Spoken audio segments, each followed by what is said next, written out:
Alrighty. I will call to order the Common Council meeting on June 22nd at 7:31. First up is Pledge of Allegiance. Please stand. I pledge allegiance to the flag of the United States of America, and to the republic for which it stands, one nation, under God, indivisible, with liberty and justice for all. Roll call, please. Alder Allen. Present. Alder Radafrada. Here. Alder Gerhardt. Here. Alder Herbst. Here. Alder Maldonado. Here. Mayor Richardson. Here. Alder Strassman. Here. Alder Udell. Here. Alder Wheeler. Here. You have a quorum, Mayor. Thank you. All right. Next up is public appearances, non-agenda items, new appointments. And for this and for other items on the agenda, just a reminder for the people in the public that you have 3 minutes to speak, and so I'll keep track of that. Usually not a problem, but just a reminder for that. And so I will then open up the public hearing for the 2022 to 2031 Capital Improvement Plan. I've got a couple people that have registered to speak so far. I have Sue Everson first, and then John will be after that. Sue, if you'd like to come up and speak, that'd be great.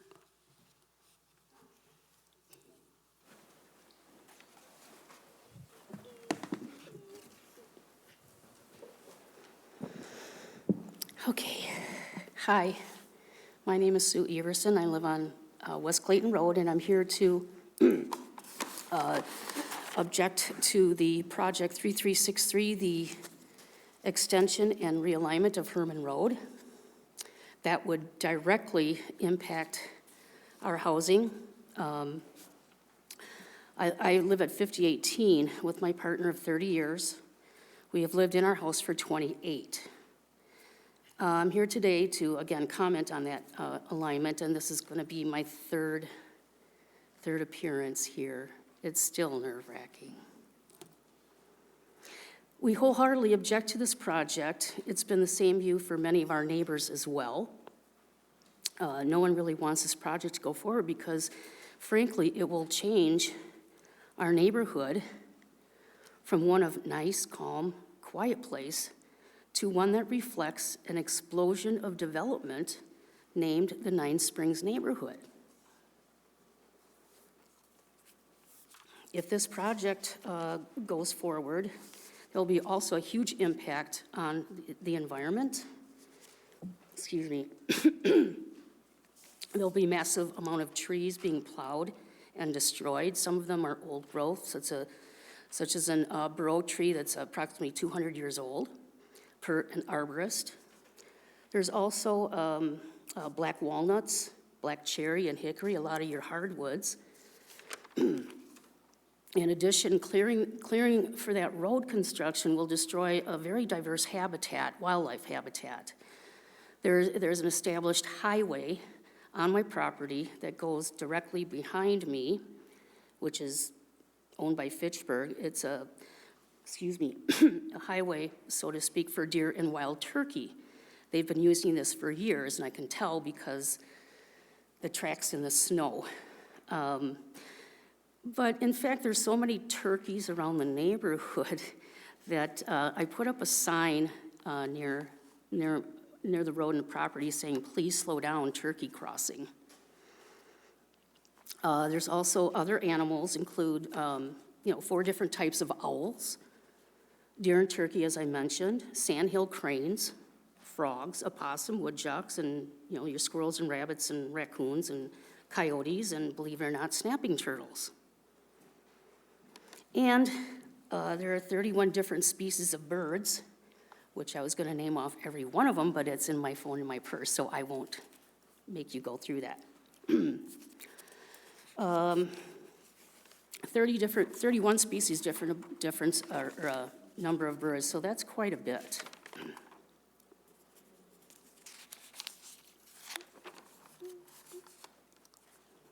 Sue, you're at your 3 minutes. I'm sorry. Oh, 3 minutes? I didn't know there was only 3. Yeah, everyone gets 3 minutes. I'm sorry. Okay, well, I'll you, remember though. that next time. Just Sorry one more about that. comment. One more comment.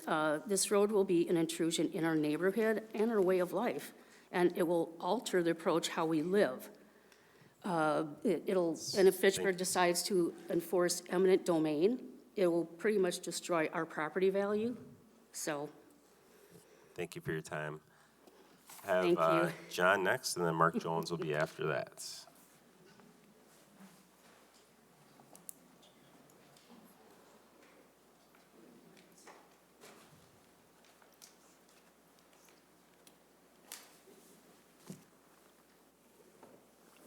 Mr. Mayor, council members, I'm here in regards to the capital improvement plan regarding the stormwater, storm sewer improvements on Floran and Lyman. I live at 2778 Floran. It's the first house around the corner from Cheryl. After reviewing all the information that we were given, one thing I did notice that there was a rather general statement that sump pumps run continuously all year round. They don't. That's a false statement, in my opinion. Secondly, on the back of the first sheet, you list all the houses that are part of this plan. One that I think you failed to include is 5590 Cheryl. They are the corner house right next to us. Their discharge from their sump pump is the main cause of all the ice and buildup immediately off the corner of Cheryl and Floran. We suffer because it builds up in our driveway. Our gutter at the end of our driveway generally has approximately 5 to 6 inches of ice in the winter. I have not been able to do anything with repairing our driveway at this point because I don't know, obviously, what's going to happen. So with that said, I think 5590 should be included in this plan. Their discharge causes most of the problems for the first 3 residents, 2778, 2780, and 2784. I think it would be prudent that they would be included in this. Other than that, I hope it goes through. Obviously, you don't know what the costs are going to be, like the letter said, until bids are let. I would hope that would be public knowledge quickly. So other than that, I guess that's all I have to say. Thank you very much for the time. I appreciate it. Thank you. I'm sorry? John. John Howe, Howe. Pardon me? What's your address? 2778 Floran Drive. Thank you. All right. Next, I've got Mark Jones, and after that is Mike Connor.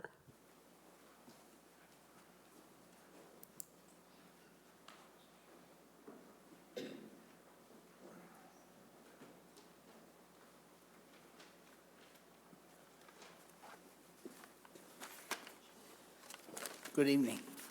I want to talk about the Curry Court assessment. Curry Court has been a problem for a long time. The stormwater issues are not new. They've been around a long time.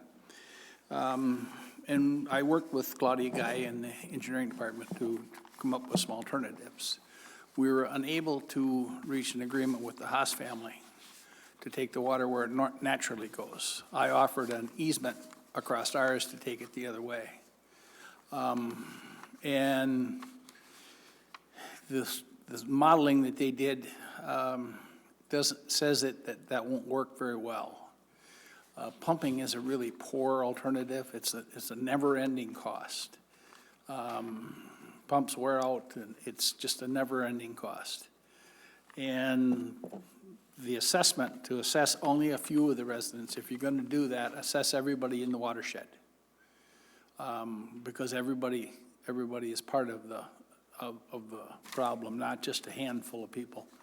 It just isn't fair the way it's structured to be done. So I still think that a natural drainage to the south will keep it in the same watershed and is doable for probably less money than what the pumping is going to cost.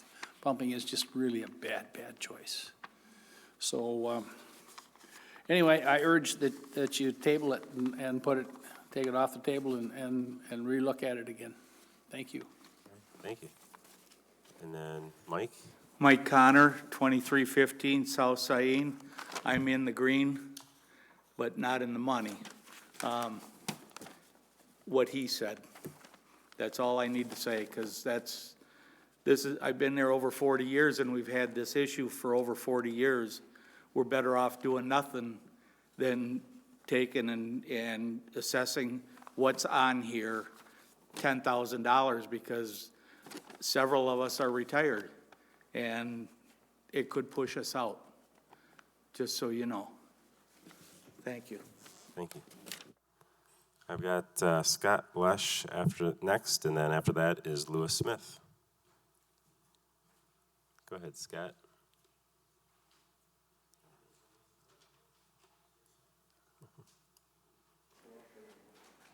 Good evening, everybody.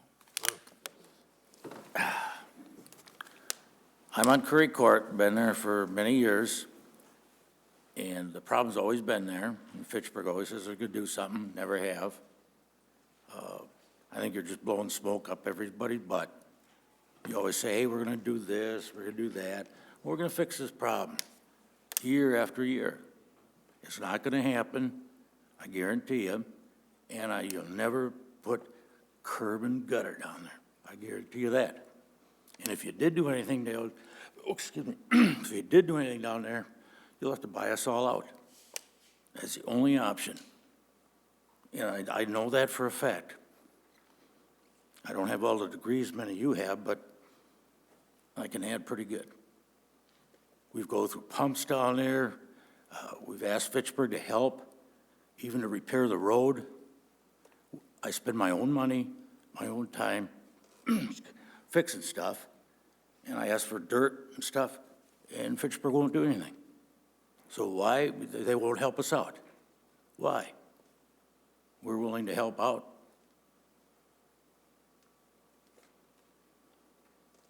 So what do we want more to ask for? The street's terrible. Curry Court is terrible. I don't know if any of you been down there. I don't know what you guys are gonna fix.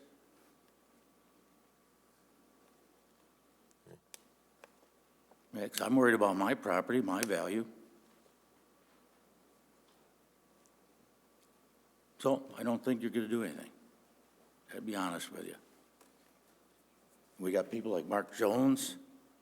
He's got better ideas. We could do stuff on our own. But Fitchburg don't care about that either, do they?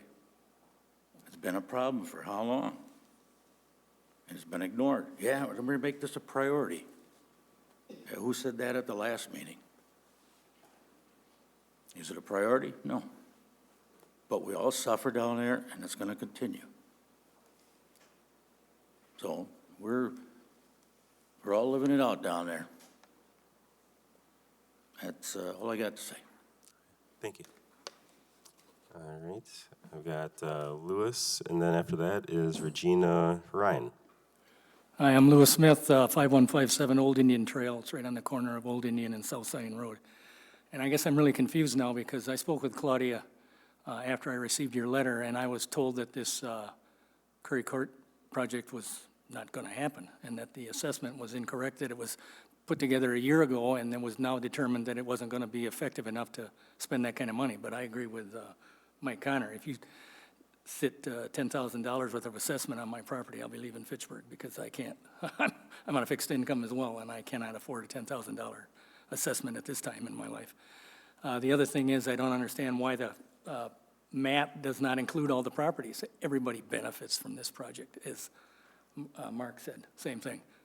Everybody in the neighborhood area is going to benefit from even the property that Fitchburg owns.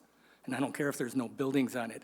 If you do make an improvement and later on that property becomes of useful value, then who picks that up later? Because I can tell you, when you guys put water in 40-some years ago, people added onto that system never helped pay for that. They just paid to attach to it, and we all got stuck with that assessment. So you damn well better assess everybody equally. Thank you. Thank you. All right, Regina.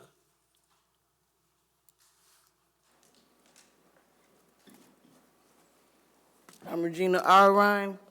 I live at 2605 Smithfield Drive, and I'm here to ask you to please reconsider the reinstatement of the teen center and the fish hatcheries hub timelines in the capital improvement plans. I don't know why we would want to wait 10 years. Most of those kids won't be kids, or they'll be dead, or they may be in prison because they don't have enough to do in their communities. And listening to just these few people that spoke, I'm not the only unhappy person in Fitchburg. But I will say this to you. We need to treat everybody in Fitchburg equally. I'm sick and tired of being sick and tired. I'm sick and tired of not being represented by people that look like me. Whose fault is that? Well, we got to run for office. I know all that. I used to be a county supervisor, okay? Sounds like we got a lot of people upset right now about a lot of different things. And I'm not going to talk long because I'm not feeling too good right now when I go in here and I think about what Tom Clowder did when he voted against the teen center that you already had put money into, at least the plans, and he knew he wasn't going to run again. So why would he vote no? I don't understand that kind of logic. But I will say this. We got a lot of representation going across this country of people who only represent the people or want to represent the people that they like, okay? And when you get elected, you got to represent everybody, whether you like them or not, whether they look like you, or they eat the same kind of beans and franks, or brats. Let's do brats. I'm starting to like those, okay? So please, not 10 years from now, Mayor Aaron Richardson. All right, we got to do something now for these kids. Too many of them getting in trouble. And when I look at that playground they have over there on King James, they got one basketball court and one little tot lot kind of thing. I don't know what they call that. Well, how much money did y'all spend? Oh, I know you spent $600,000 on a pickleball court over in the privileged neighborhood. Thank you.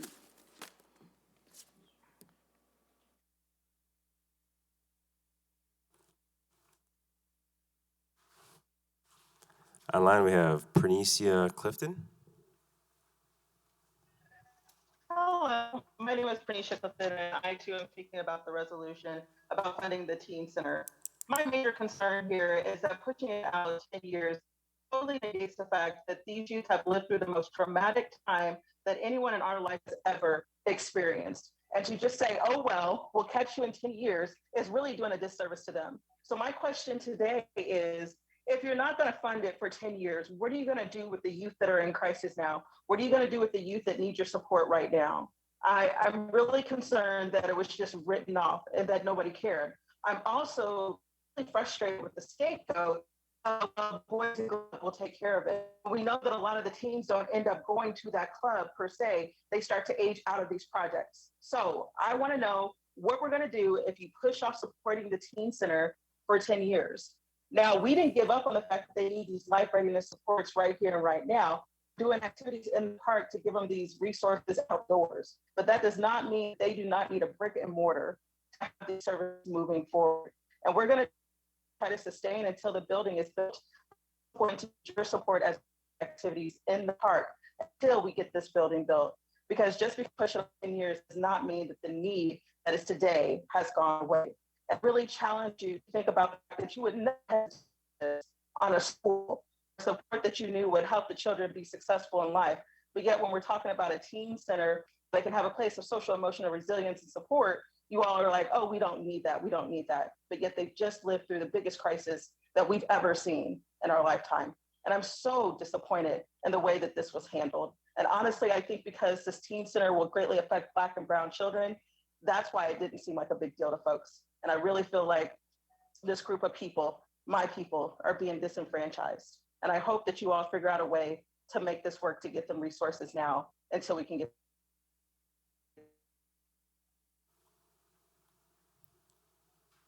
All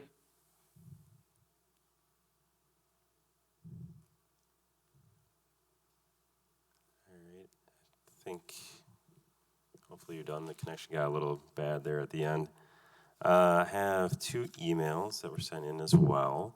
First is from Elizabeth Cox, who I believe is from Fitchburg. I write to strongly support Alder Maldonado's amendment to the mayor's CIP regarding the timeline for opening the Fitchburg Teen Center. I was deeply disappointed to see this proposal for a lengthy delay. We cannot wait 9 more years to invest in our young people. In fact, as a pediatrician, I'm struck by how this delay is wholly incongruent with the very short and impactful nature of childhood itself. For anyone who has a child or is invested in the life of a child, you know all too well how quickly they grow up and how brief that window of opportunity is for shaping their lives. For Pete's sake, a 9-year delay is half of their life as a child. Proceeding with the plan agreed to last year is even more crucial because COVID has not had profound negative impacts of COVID on the social, or has had, profound negative impacts of COVID on the social, mental, and emotional health of youth, and especially for youth who are less advantaged. Lastly, as you know, the community is already heavily invested in this process. Citizens were proud and elated when our elected officials supported investing in our youth last year. A bidding process for the community engagement study is underway, and many residents have donated time, resources, and funds to see the teen center become a reality. We cannot afford to lose this momentum, nor to appear as though the approval last year was merely a fleeting thought, as opposed to a commitment to our kids and our future. I urge you to support the timeline approved last year, which invests in our children now. They are truly our future. And then also from Katie Reed, and I'm not sure where she's from, doesn't say. In August 2020, the Common Council approved adding the Teen Center to the 2021 to 2030 CIP by way of an amendment to develop a dedicated space for older youth, teens in the Jamestown neighborhood. The amendment included funding for a 2-year community engagement study, renovation or construction of the youth center space, and ongoing funding to support organizations that run Teen Center programming. This year's proposed CIP delays the opening of the Teen Center from 2023 to 2030. It also removed any projected funding for a community engagement study, renovation, or ongoing support to youth-serving organizations. It is unrealistic and short-sighted, particularly coming out of a global pandemic, to make our young people wait 10 years for investment in them. The mayor's current proposed timeline, most young people will be adults by the time the space is created. The city, private residents, and philanthropic organizations have already invested in the first step of leading a community engagement study to ask young people and families directly what they want. Additionally, the Friends of the Teen Center has formed, which will both advocate and fundraise to support this project. I'm a member of Friends of the Teen Center, a part of the group's grant writing committee. We cannot wait 10 years to interrupt this momentum. In June 2021, Alders Maldonado and Arata Frada, co-sponsors of last year's successful Teen Center amendment, will introduce an amendment to restore close to the original timeline of the project, which includes funding for a community engagement study, renovation, construction, and some ongoing financial support, and an opening 1 year later in 2024 instead of 2023. I ask that you support this proposed CIP timeline with a target opening date of 2024.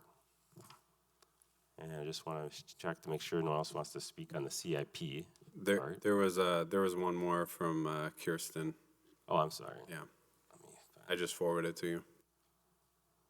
Let me get that one here.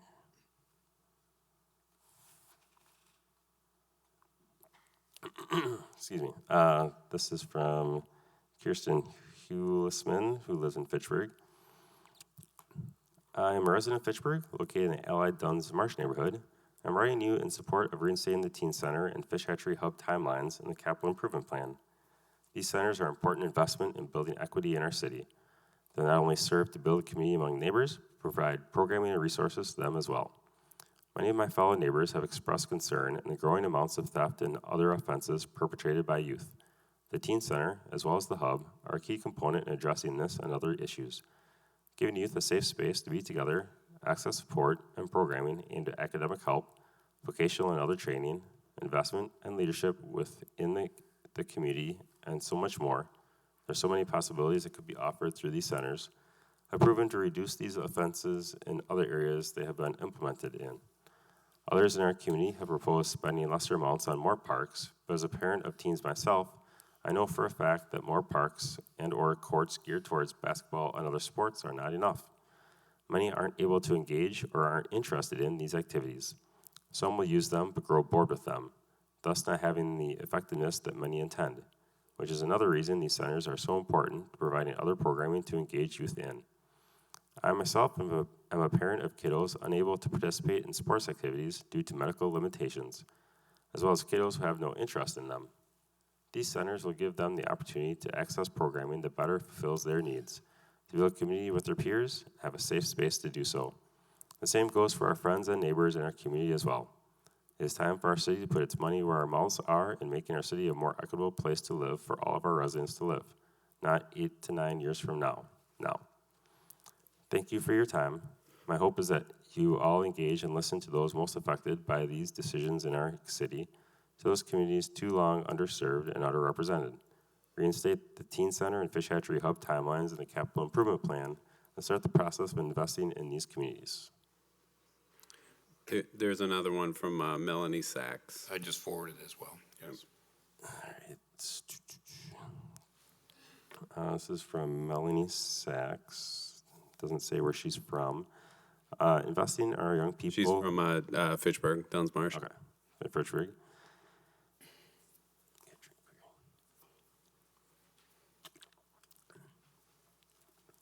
Investing in our young people yields many benefits. When my kids were young, there was a definite drop in community activities for middle schoolers especially. It was really sad.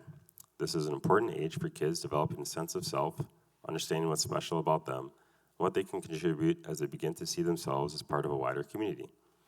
The community center can contribute immensely to these important stages in the development of a young person of promise instead of a kid with lots of problems. A teen center can be a great investment in preventing crimes committed by bored kids with nothing to do. We've certainly seen a rash of that in the community. Approaching this issue using positive reinforcement, such as team programs, is so much less costly in the long run than waiting until things get out of hand. The neighborhood becomes less safe, and young people start out in life with a record. So let's steer them in the right direction. Think back to what influenced you to become a contributor working in this community. We all benefit from your work, and we thank you. We can continue to grow engaged citizens by investing in our youth and communities now, or we can ignore the problem and deal with the results in a few years. All right. That is all I have for the CIP hearing, I believe. All right. Seeing nothing else, then I can close that public hearing, and I don't have anything else for public appearances on non-agenda items, right? All right. All right, so moving forward to the consent agenda. Is there a motion to approve the consent agenda? So moved. Second. All right, seconded by Gabriella. Anything that anyone wants to take out of the consent agenda? Yes, Mayor, I would like to separate out Resolution R-123-21, authorizing acceptance of the Greenfield Water Main Extension bid, and move it towards the top of the... Actually, that's not the consent agenda. That's just the agenda. Sorry. Oh, you're talking just specifically Just about the consent agenda for now, Okay. yeah. I'll get to that after the But consent you agenda. looked at me like I was supposed to move on it. Sorry, no. All right, thank you. Anything on the consent agenda that anyone wants to do separately? All right, seeing none. All in favor of the consent agenda, say aye. Aye. Aye. And opposed, nay. All right, that's approved. And you want to make a quick change to the agenda, Randy? Yes, I'd like to move Resolution R-123-21 to the top of the agenda, directly after the consent agenda. Second. All right, second by Jay. All in favor of moving the acceptance of the Greenfield Water Main Extension to the next item on the agenda, say aye. Aye. Aye. And opposed, nay. All right, we will go to that. It's Public Works, so Dave, do you want to do a motion?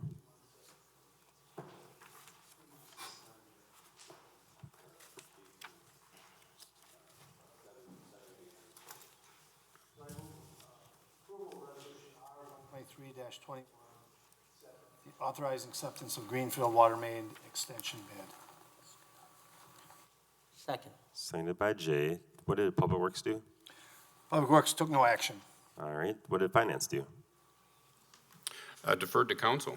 All right, and I know there's been a lot of discussion about this. I'm actually going to ask staff to kind of just talk about what's going on and explain the options, and I think, you know, they got some more information even since Public Works last night. Mike, are you going to take that? Well, I'll kind of kick it off. We recapped with the Public Works staff today, both Public Works Director Bill Balke and Tracy Foss, and I think they've got some options and ideas based on the concerns that they heard from the residents regarding costs. So I think they wanted to, and Bill's in the audience here, I'm going to have him come up and kind of share some of those ideas for council consideration to maybe come up with a strategy to keep the project moving forward, but maybe help manage some of the economic concerns and questions that were brought up last night at the Board of Public Works meeting. So with that, Bill, you want to take it away? All right. Yes, our special assessment policy does allow for council to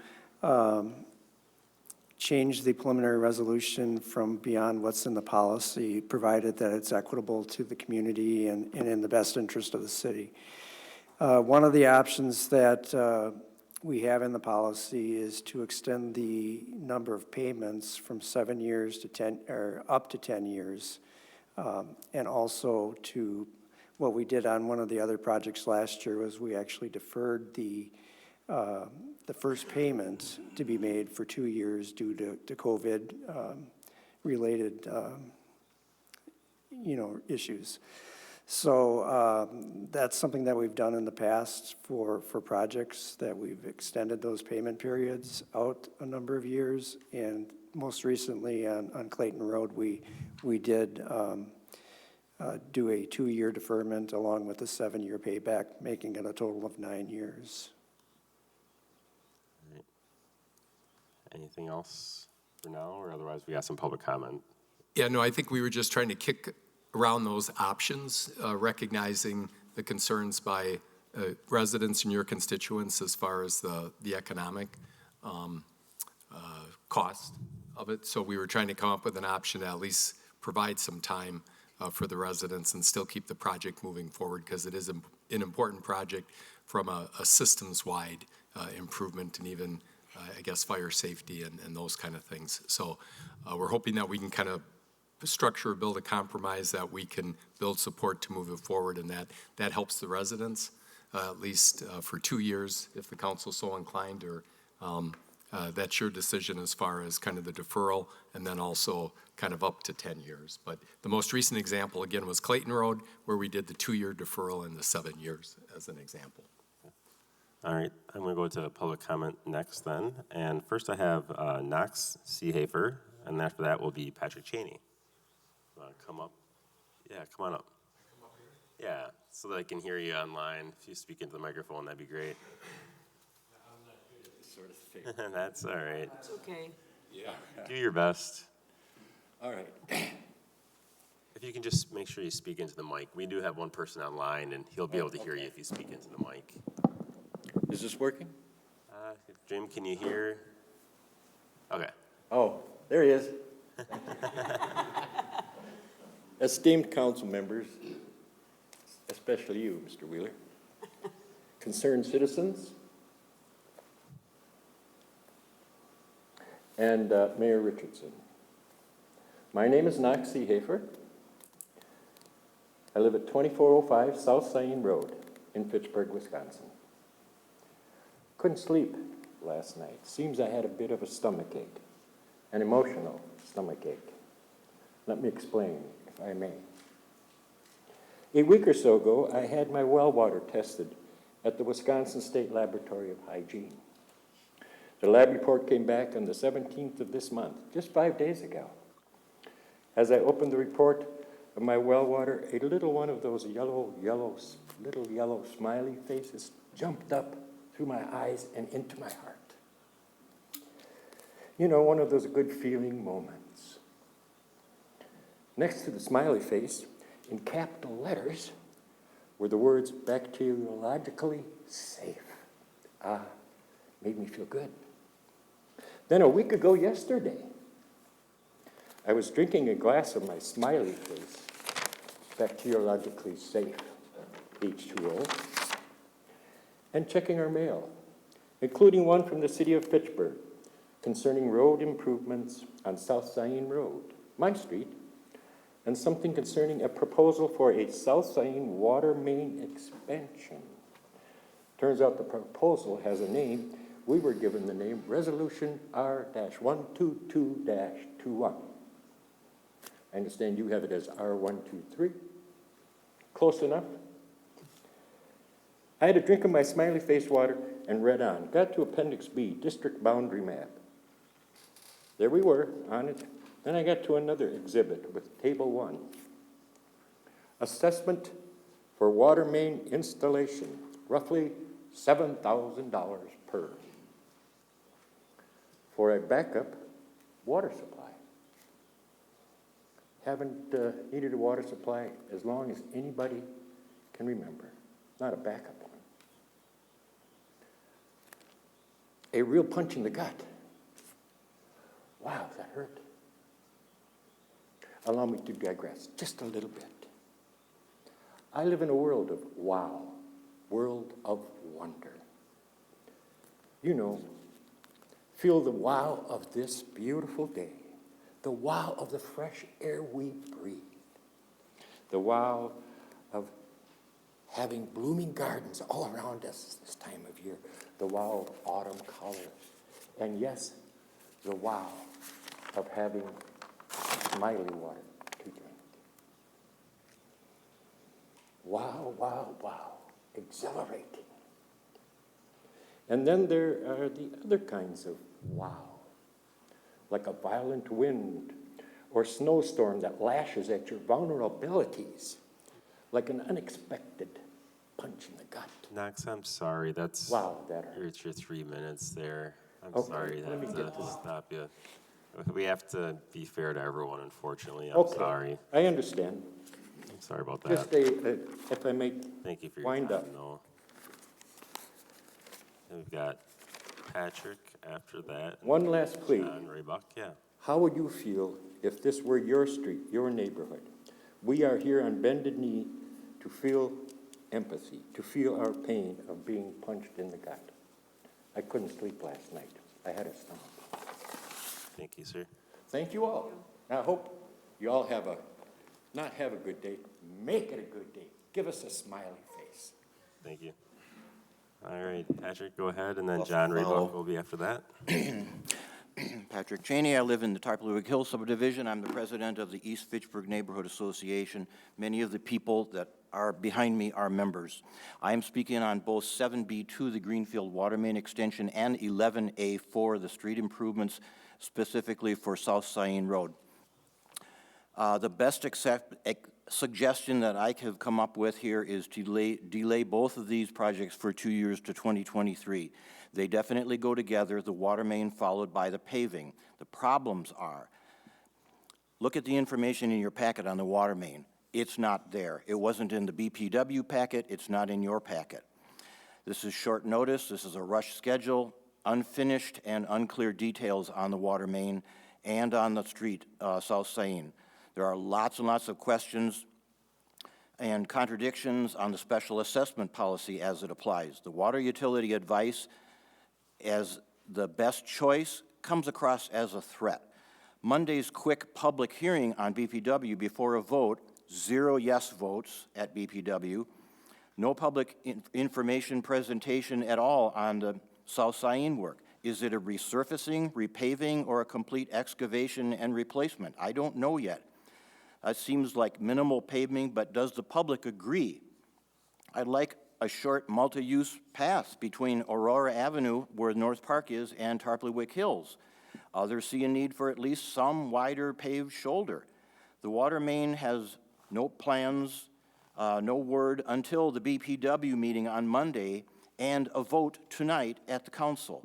Where and when was the South Saline repaving, or whatever it is, presented and discussed with the public? Both projects seem rushed through now without acceptable public process. Both projects can wait to 2023, not 2022, because the middle section farther north on Saline is being repaved or being entirely rebuilt next year, so the year after would work.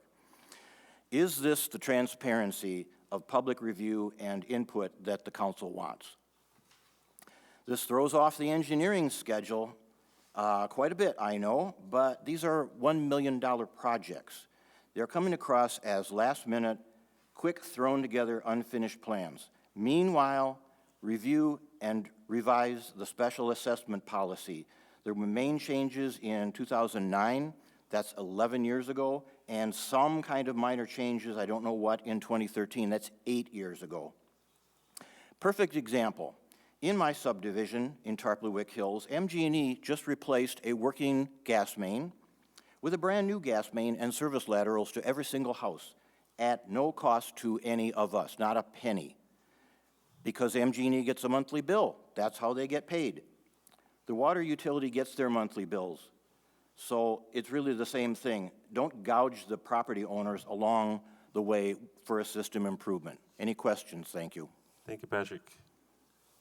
All right. Oh, I'm sorry, John Raybuck. It looks like you don't want to speak. I can just confirm that. I don't know who John is, but he registered in opposition and said don't need the water line. So I have that registration, but I do have William O'Brien who wants to speak next.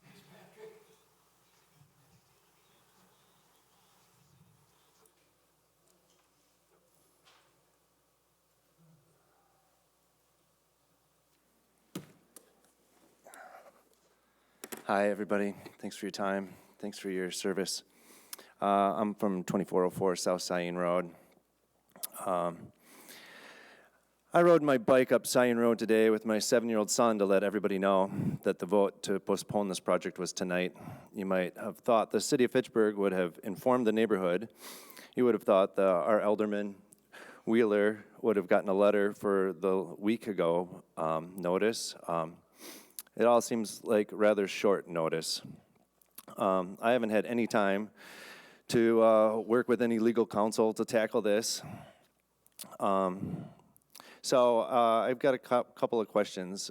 Can you tell me, is there going to be a bike lane put in on the Cyene Road redo? Does anybody know that? We can't go back and forth, so I just want to make sure you get your 3 minutes to say what you want to see. So. Okay, well, I'm assuming there's no plan for a mixed-use bike lane, pedestrian. So I'm going to go with that assumption. And if there's not going to be a bike path, I'll just call it a bike path. I think that's reason alone to delay this project because Cyene Road is a thoroughfare. I'm going to get back to reading because it makes a lot more sense than me rambling. Cyene Road is a thoroughfare. It's sandwiched between Highway M and Fitchburg and Fish Hatchery. Now, which one of those 3 roads would you want to ride south on? Presumably Cyene, but it feels just as dangerous. You talk about this redundant, unnecessary pipeline as a safety benefit, which I fully dispute. Fluorinated water is not good for you. A fire station is 2 minutes away, and it's tremendous expenses that should be spread out over more than 38 property owners, which don't really want to hook up to it anyway. I think this project is poorly conceived and trying to be rammed through before we can even get legal counsel together. And I feel like nobody but the developers want more development anywhere around us anyway. We don't want a water loop, we don't need it, and yet soon enough Irish Lane will get the letter 7 days before and we'll do it all over again. I'd really like this to stop, and I'd like residents to ask for water if they want it rather than it being rammed at us. More roads, more taxes, more apartments, more people, more cars racing down Cyene Road. So far, narrowly missing our families, trying to live in our community. Every time I ride my bike to McGaw Park to play tennis with my son, I know we're risking our lives. I mean, really. Cars fly up and down Cyene Road, and it's not safe to walk. I worry about my neighbors that are just walking past my driveway when cars fly over the blind hill I live on. In some places on Cyene Road, especially south of Irish Lane, we are close, houses are close, and it's a close-knit residential community. I beg you who represent us, please rework this water main and rework this road plan to make this community safe and happy. And I ask you to add a mixed-use bike lane or pedestrian path to this plan. And I believe that's how you benefit the people of the city and our neighborhood. Thank you. All right, thank you. I also have an email in from Ed and Carolyn Parrish, who would like you to vote no tonight on the Greenfield Water Main Extension so that there can be more discussion and information about Resolution R-12221. And that is all I have for public comments on this, so I can open up to alders for questions, comments. I'll go first. All right, go ahead, Jim, and then Julie after that. Okay, I must say that I am just really disappointed with this process. I don't have to repeat what's been said. I think you can tell that a lot of other people are upset with the process.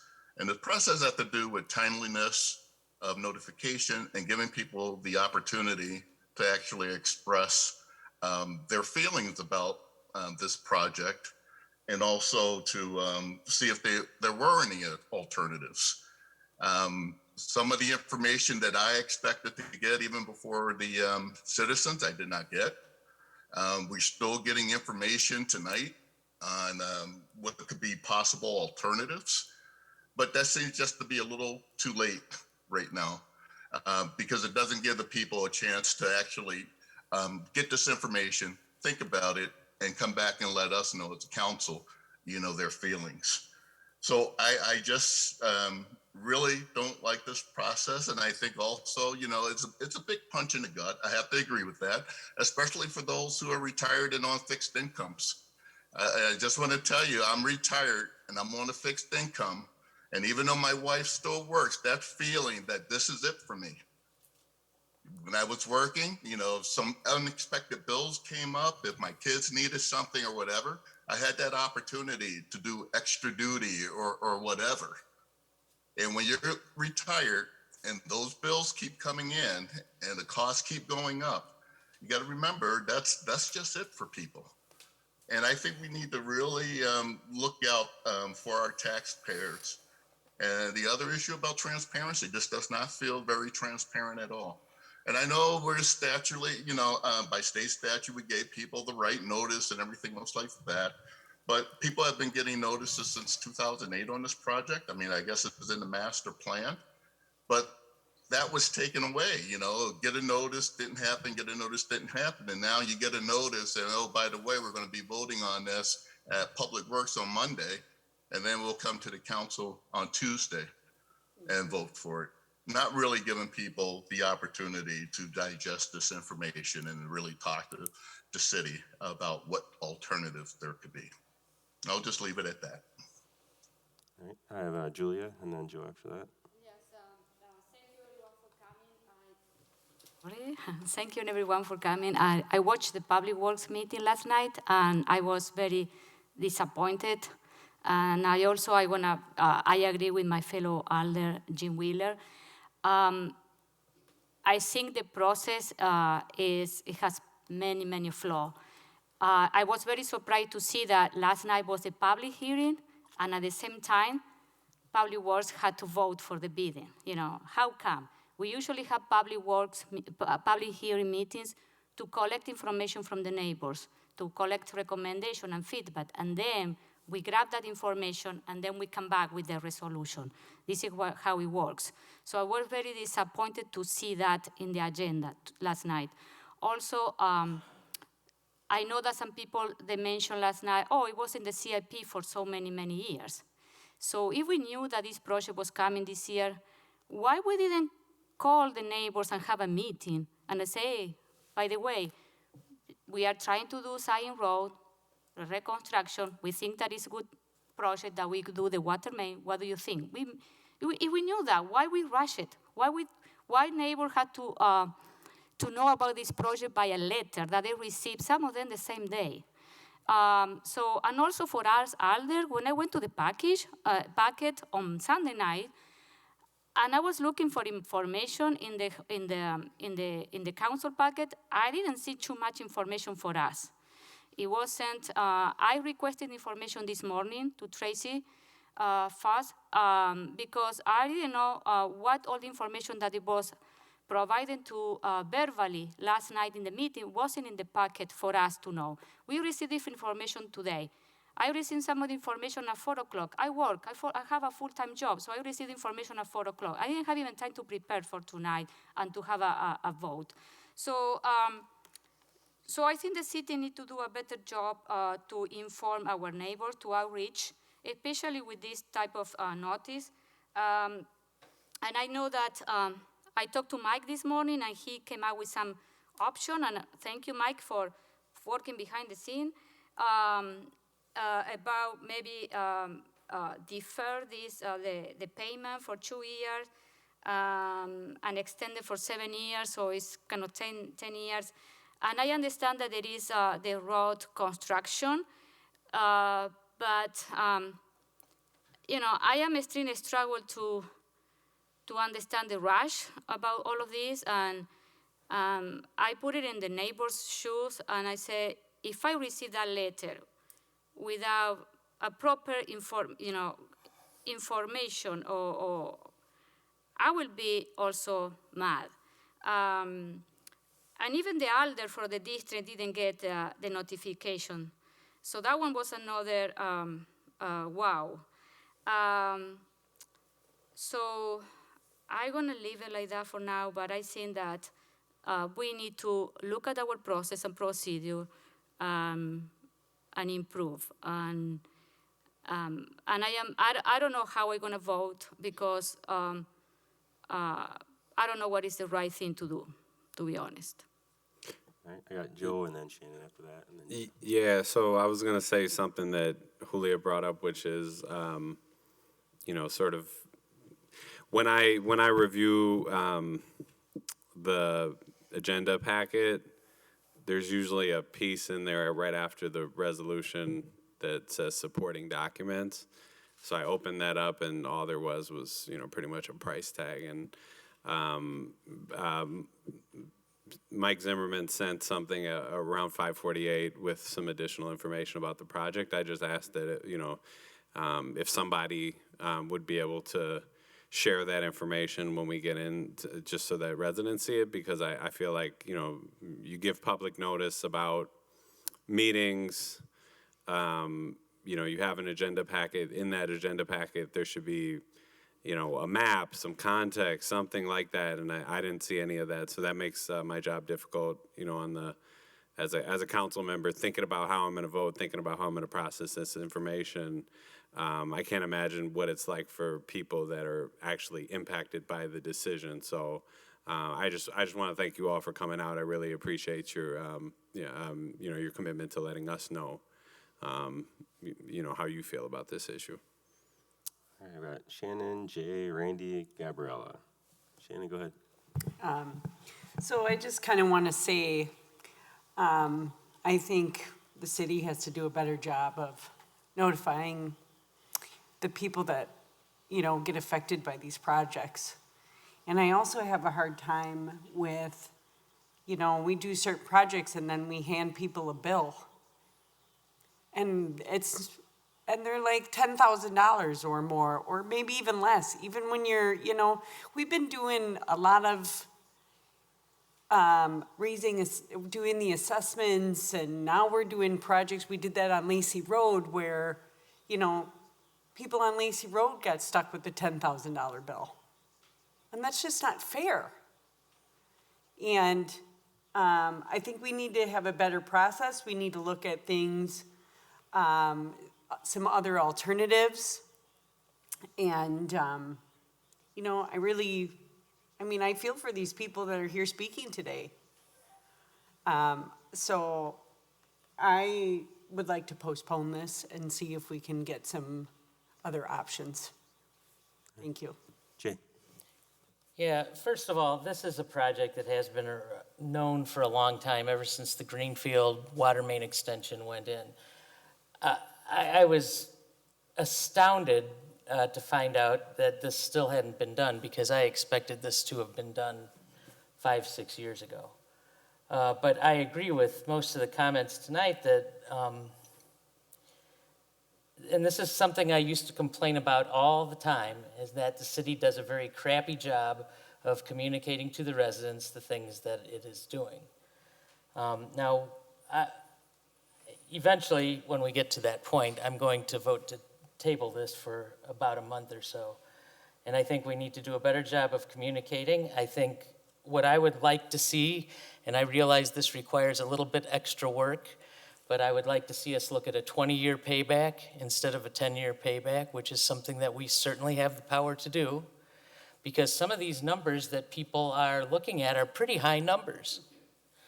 The other thing that I was also astounded by when I got the council packet is that when we had, the way we used to do special assessments is there would be a special assessment resolution, and attached to that resolution would be a list of all the properties, all the individual properties that were going to be assessed and how much they were going to be assessed per property and the rationale for how that was determined.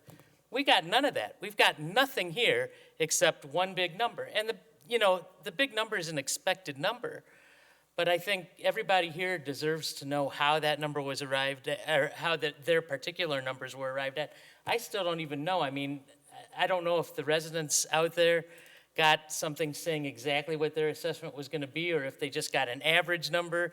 which I've seen thrown about in some of these things that we've seen lately. So I think we need to give this a little more time. We need to put a little more information out there. We need to give people a little bit longer. I mean, $1,000 a year, if Knox's $7,000 assessment goes through and he's got 7 years to pay, $1,000 a year is a big hit to somebody. So that's, that's $100 a month. And most people that I know don't have an extra $100 a month to throw out on a project that they don't necessarily support. And while the long term of this project is going to benefit the neighborhood, a lot of these people aren't going to be there when the real benefit accrues. So, they're asking to pay for something that's going to be for some future owner of their property. And we have to take some special steps to deal with that. So I eventually will make a motion to table this, but I want to see this come back with the possibility of doing a 20-year assessment or a 20-year payback, whatever that takes. Because we've done that before. And I know where they're at. When I lived on Lacey Road and the water main went down Lacey Road, not only did I get to pay for 146 feet of frontage on Lacey Road for the water main, but that house was also forced to connect, even though we had a functioning well that we shared with our neighbor who wasn't forced to connect because their house was too far from the road. So these are all, I know what it feels like. And the difference for me is I was on the council at the time, so I knew all of the steps that were going on. But I also, we notified people differently back then. So those are the concerns I have right now. Randy. I think, first of all, my fellow alders have kind of covered everything. What I want to do is I want to thank every one of you for showing this evening, all of the conversations I've had. Jay, you and Ann and I have had great conversation. It may have not started out the best, but I think we came to an understanding. Yeah, and Sean and Bill, I appreciate your comments as well. I'm sure this project is going to go forward, but I think we need to find some common ground here. Jay mentioned some alternatives. Because I know if I were hit with a $6,000 bill just to get it to my house, and then just to get it to the road, then to my house, maybe another $6,000, that's a big dollar amount to swallow.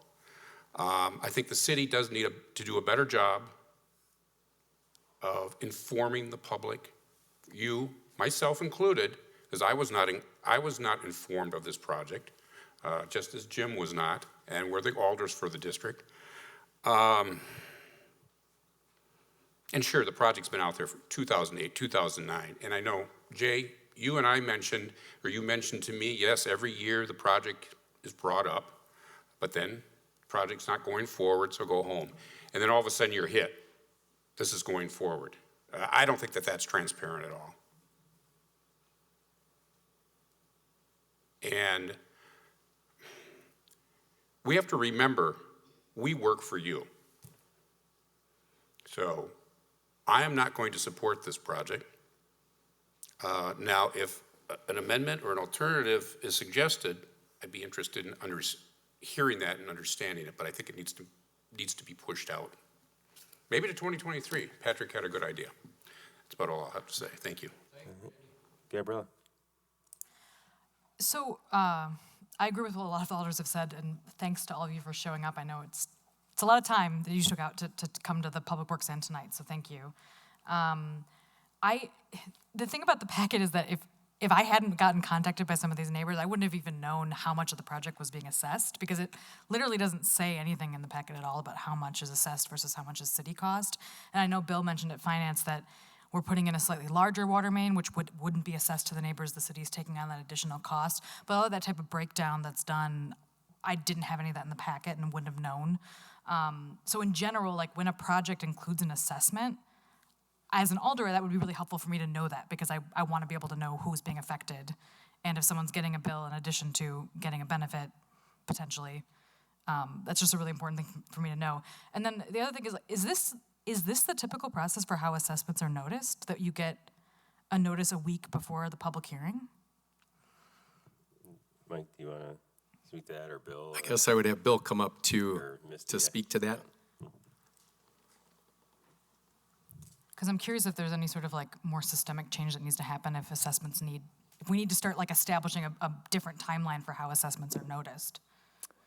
Yeah, the statute has a 10-day, statute has a 10-day requirement prior to the meeting notice that it has to be published in the paper, and notice is sent on that day. Okay, so that's just, so we just, that's state statute? At a minimum of 10 days. Okay, and we don't have any sort of internal city policies that govern that? Our policy dictates between 10 and 40 days that a hearing must be held after the preliminary assessment. And is it required, like, so there's no requirement that a hearing take place and then there's time before the vote happens? Because, with the CIP and the budget, we do the public hearing and then we have a month before we actually vote on amendments. I think in general, with things that we're talking about this type of amount of money, it seems like that would be a better process. And so I'm curious if maybe we need to consider a better process so that this doesn't happen again. Because I think the biggest problem with this is the shock. People need time to understand. They need time to ask questions and be heard. And it sounds like what we have in place is not sufficient. So I don't know how do we go about doing that? Is that like an ordinance change or, yeah? An ordinance change. Okay, well, we should have a discussion about that. Bill, since we got it up here, do you want to speak to the 20-year payback versus a 7 or 10-year? Because I think there's some, after over 10 years, or maybe Mike, you want to share that information. I think after 10 years, there's. Do you want me to? I don't have the email up. Mention that? Okay. If it's more than 10 years as considered, the policy requires that finance present to the Common Council the criteria used to determine the length of the installments. 10 years or less does not require that. So there's just an extra step of going to finance and having them okay. That's what it sounds like, yeah. I don't know if co-acting Administrator Misty, you have anything to add on that? I guess, so most of the projects that we borrow for and things like that, 10 years really is the payback that we tend to target. So I would encourage you to stay at the 10 years, personally, just from a cash flow management perspective. Misty, are you aware of anything that's gone longer than 10 years? I'm not, but I haven't looked at it either. So I'm not. That's it. Not It that I'm hasn't aware of happened, now, but I haven't not looked. recently. Okay. All right. I have Julia on the list to speak. So I want to follow up something that Bill mentioned about that the process that we need to inform neighbors, like 10 days, 14 days before. And okay, I don't have any problem with that, but if there is like a assessment for a sidewalk where my bill is going to be $200, but if you see that it's going to be almost a $7,000 bill assessment, I think we need to provide more time to the neighbors. You know what I mean? So that one is something that, this is what one of my questions to you, Bill, is when did you know that we need to put this CIP project together with the Zion Road reconstruction? When did you know that? We started looking at the streets that would be in 2021 this year, back in March of 20. Okay, so since March, you knew that this project maybe was we were planning to do this project. Right. So my question to you is, because of the assessment amount was so high, why we didn't have a meeting with the neighbors, the Greenfield neighborhood, because they have been waiting for this project for many, many years, and since you knew about March that this project was coming, why we wait until 10 days before to send a letter and with this shocking amount, you know what I mean? If we were like $100, $200 for a sidewalk assessment, okay, but we're talking about almost $7,000. And the other thing I want to mention is I got information because I requested to Tracy, and I told her to send it to all the council members, but I don't know, all of you received this? Because I wanted to know where are all the houses, the maps, the assessment value, and all of that. So that one, this is information that should be in the packet for us also. So that one is my comment. Bill, quick question. There's been talk about delaying this at least till our next meeting at the end of July, about a month from now. Does that do anything to the timing of the project? What's the impacts of that if we do delay that? Because it sounds like there's interest in doing that. Yeah, we spoke with the contractor this morning, and they will not release the order to purchase the water main, the actual materials, until the council approves that. We're on a timeline right now that a delay of a month, they won't risk, purchasing the material without having a contract. And that material that they do have purchased or have on layaway, I guess you could say, might be given to some other community. So there's no guarantee that in a month that they're going to have that amount of material available for construction. But if it does delay a month, at a minimum, we would say that not the entire project would be able to be completed. We would have to look at phasing the project and doing it over 2 years. The paving project would increase in cost because of the materials and delay. I don't think the water main cost would increase that much, but breaking it over 2 years, there would be an increase from the paving contractor. Julia? So my comment to you, Bill, is you are putting us in a very, very difficult position now because, we are against the wall because practically you're saying, no, if you don't vote this tonight, the construction cost for the road is going to increase, you know what I mean? Or we are going to delay the project for 1 or 2 years, So we are in a very difficult position right now because, we want to do the Zion Road reconstruction, we want to fix the road, but on the other hand we have this water main issue that we need to figure out how to come with other options for the neighbors or determine if we are going to do it or not, because that one is the other option.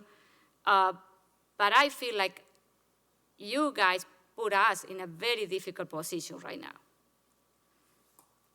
And if we vote no, we are going to be the bad guy in the picture. And we vote yeah for the vision, we are going to be the bad guy for the neighbors. You know what I mean? So,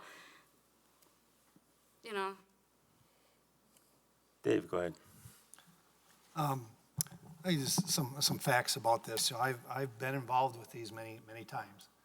And the discussion we're having tonight is very, very similar. And I certainly sympathize.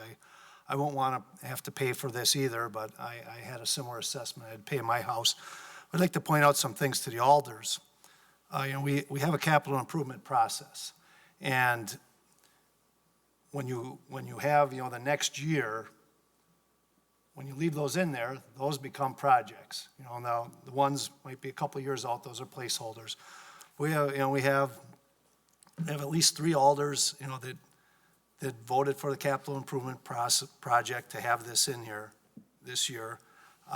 The one that I replaced voted for it. I voted for it when the Board of Public Works, approved the capital improvement plan for the Board of Public Works. Second, I can say that the assessment methodology, we followed the same one. There's been some modifications, but essentially the city many years ago deemed that the property owner is going to pay for the pipe going in front of their house. And that's something we've followed and been consistent. And I think it needs to be followed. If we stretch it out or whatever, I think we'd like to look at that. But the third thing I'm going to address, or I got one more. The bike path, I think we need to look at that. I didn't, I kind of fell down on that by not thinking about that a little more. But the fourth, I hear from many of you fixed income. You're on fixed income. In District 1, I have lots of fixed income people. And you know what they tell me? Say, Dave, try to keep the city spending down. We're off the wheels here. There's many more things going on here that are going to drive you out of the house, too, that doesn't get talked about.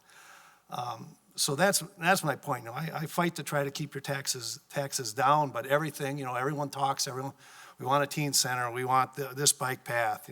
I got overruled on $500,000 on a road, that maybe if we had had that, we could have used this. So I just feel like we're spending too much, but our assessment methodology, I feel, should be followed here. We should not change it. Patrick mentioned MG&E replaced the lines. It didn't cost them anything. I worked for a utility, and we would do that, but we had put those lines in originally. Someone paid for them to put them in, part of it. This is new. This is a new water main. If a water main somewhere else in the city fails, well, all the ratepayers pay for it, but when it's new, it is assessed. There's a difference there. So I'm sorry about the short notice. I really apologize for that. I would like to see this move ahead with the 2-year deferment is what I'm seeing at this point. So. Yeah, I just want to make sure people understand up here, the option that staff said we could do is a 2-year deferment instead of 1, and so that payments wouldn't be due for 2 years. And that's from, is it the completion of the project, or is it even beyond the completion of the project? It's completion of the project. Okay, so a little over 2 years, and then a 7-year payback period is kind of what is suggested. We did that on Clayton Road, I think. Yes. Clayton. So just want to make sure people understand that. I've got Julia and Gabriella on the list, and then Jay. So this, Dave, we are not opposing to the assessment process, like we know how it works. I think all of us, we are shocked about the way this was notified to the neighbors. And the communication, and it's a big bill, so maybe we should look for other options to say how they can pay for this. So, I agree with you. We need to follow what we have in place. No one wants to change the assessment project because it's not going to be fair for the rest of the residents in the city. But I think we need to, what we want to discuss is how, this is a learning moment for all of us and for staff for the next project, that we hope that we learn from today and how we're going to improve for the next big project that it had to be assessed. And also, tonight we need to determine if there is other option on the table, we can delay the project, or we can, defer for 2 years or 7 years, or we can defer for the payment for 20 years. I don't know, but this is the discussion. Yeah, really. I think Dave's point is well taken. The thing about delaying it, if that's what some of the council wants to do, is that I don't think there's any point in delaying it if it's going to be the same outcome. So this happened with Lacey Road, and I think people were upset because we delayed it for a month, and people thought that meant that we were going to change it. And I remember saying at the meeting, I was like, just so you know, we might not make a decision, and we might make a decision that you don't like at the end. So the delaying, I feel like I just didn't feel like it justified, or it didn't lead to the outcome that people were expecting through the delay. And so I guess that's where I'm with this, I 100% think that the way that this was noticed was insufficient, and I would be very interested over the next few months to explore a change in the ordinance so that we can make sure that these types of surprises don't happen again, because I think that all of the emotions that are being felt in this room right now are very legitimate.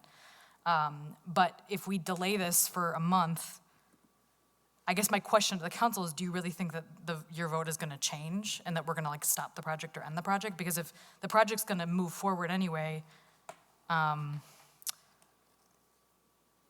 all we're doing is potentially making it more expensive. So I am upset at the process, but I guess based on what I've learned about the project, of which I wish I knew more, I do think that in general, from what I understand at this point, I would support moving forward with the project. So I do feel like I'm in a bad spot because I feel like I don't have enough information. But anyway, I think Alder Rutherford said it well, is that we're kind of in a bad spot right now because I want more information, I want more time, but more time is not necessarily going to be the outcome that the neighbors want, and it's going to end up an outcome that is just going to cost us more money. Jay, and then Randy after that.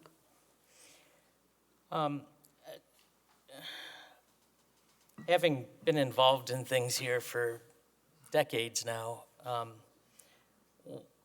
and Bill, I'm not, this is not a criticism of you, even though it's going to sound like one.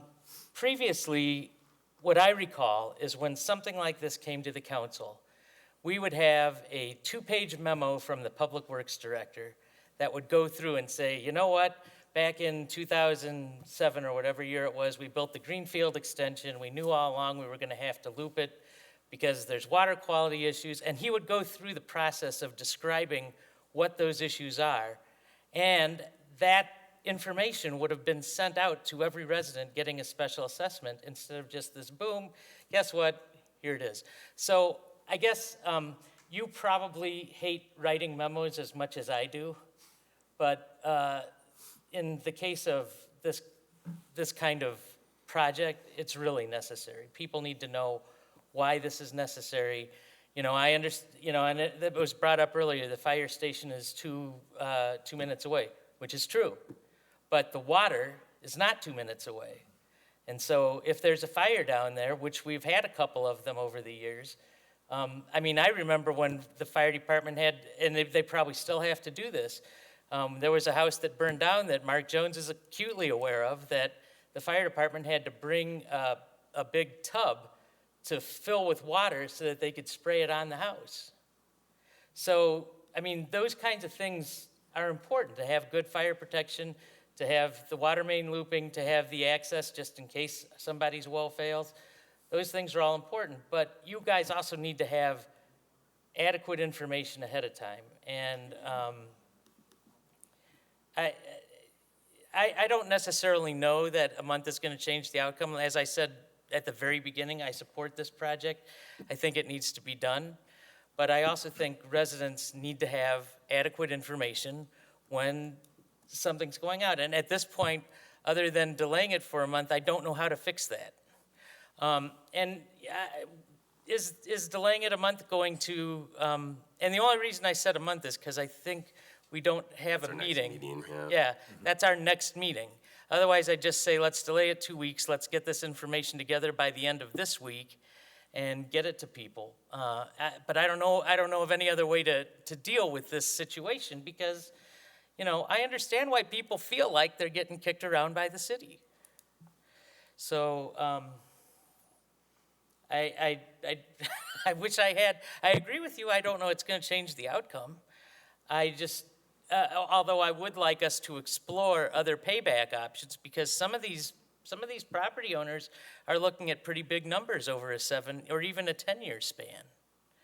So that's all I have right now. Aaron? Yeah, I'll go over to Randy and then you, Jim, next. Okay. We need to clarify something here. Lacey Road and Cyene Road are 2 different projects. Lacey was brought up in February, as I remember sitting in on that informational meeting. Now, this was brought up just a few days ago, 10-day notice. Now, the difference between Lacey Road is most of that is being paid by a TID, 75%. The remaining portion, 25%, is being paid by all of Fitchburg. That's where that's coming into play.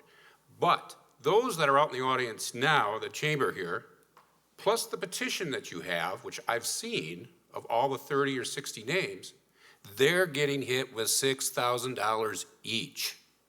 Then another 6, another 3, whatever it is to get it to their home. There is a huge difference. So I do not want to hear anything more about Lacey Road. I'm sure this project is going to go forward. At some point, though, we need to make some special, not special, but we need to be a little bit more sympathetic in the approach we have on that assessment. That's all I have to say. Thank you. I've got Jim, then Joe, then Jay. All the J's. Yeah, and I agree that delay may not have changed the outcome, but let's not forget that between last night and today, there were alternatives that were that people came up with, and and that's my point. That people had time. We can think of some alternatives, and we could probably just bring people along a little bit better than what we did tonight. Thanks. All right, Joe. Yeah. Couple things. One, Bill, I know you mentioned like that it would increase the cost. Do you have any idea for what that would be, ballpark figure? No, I don't.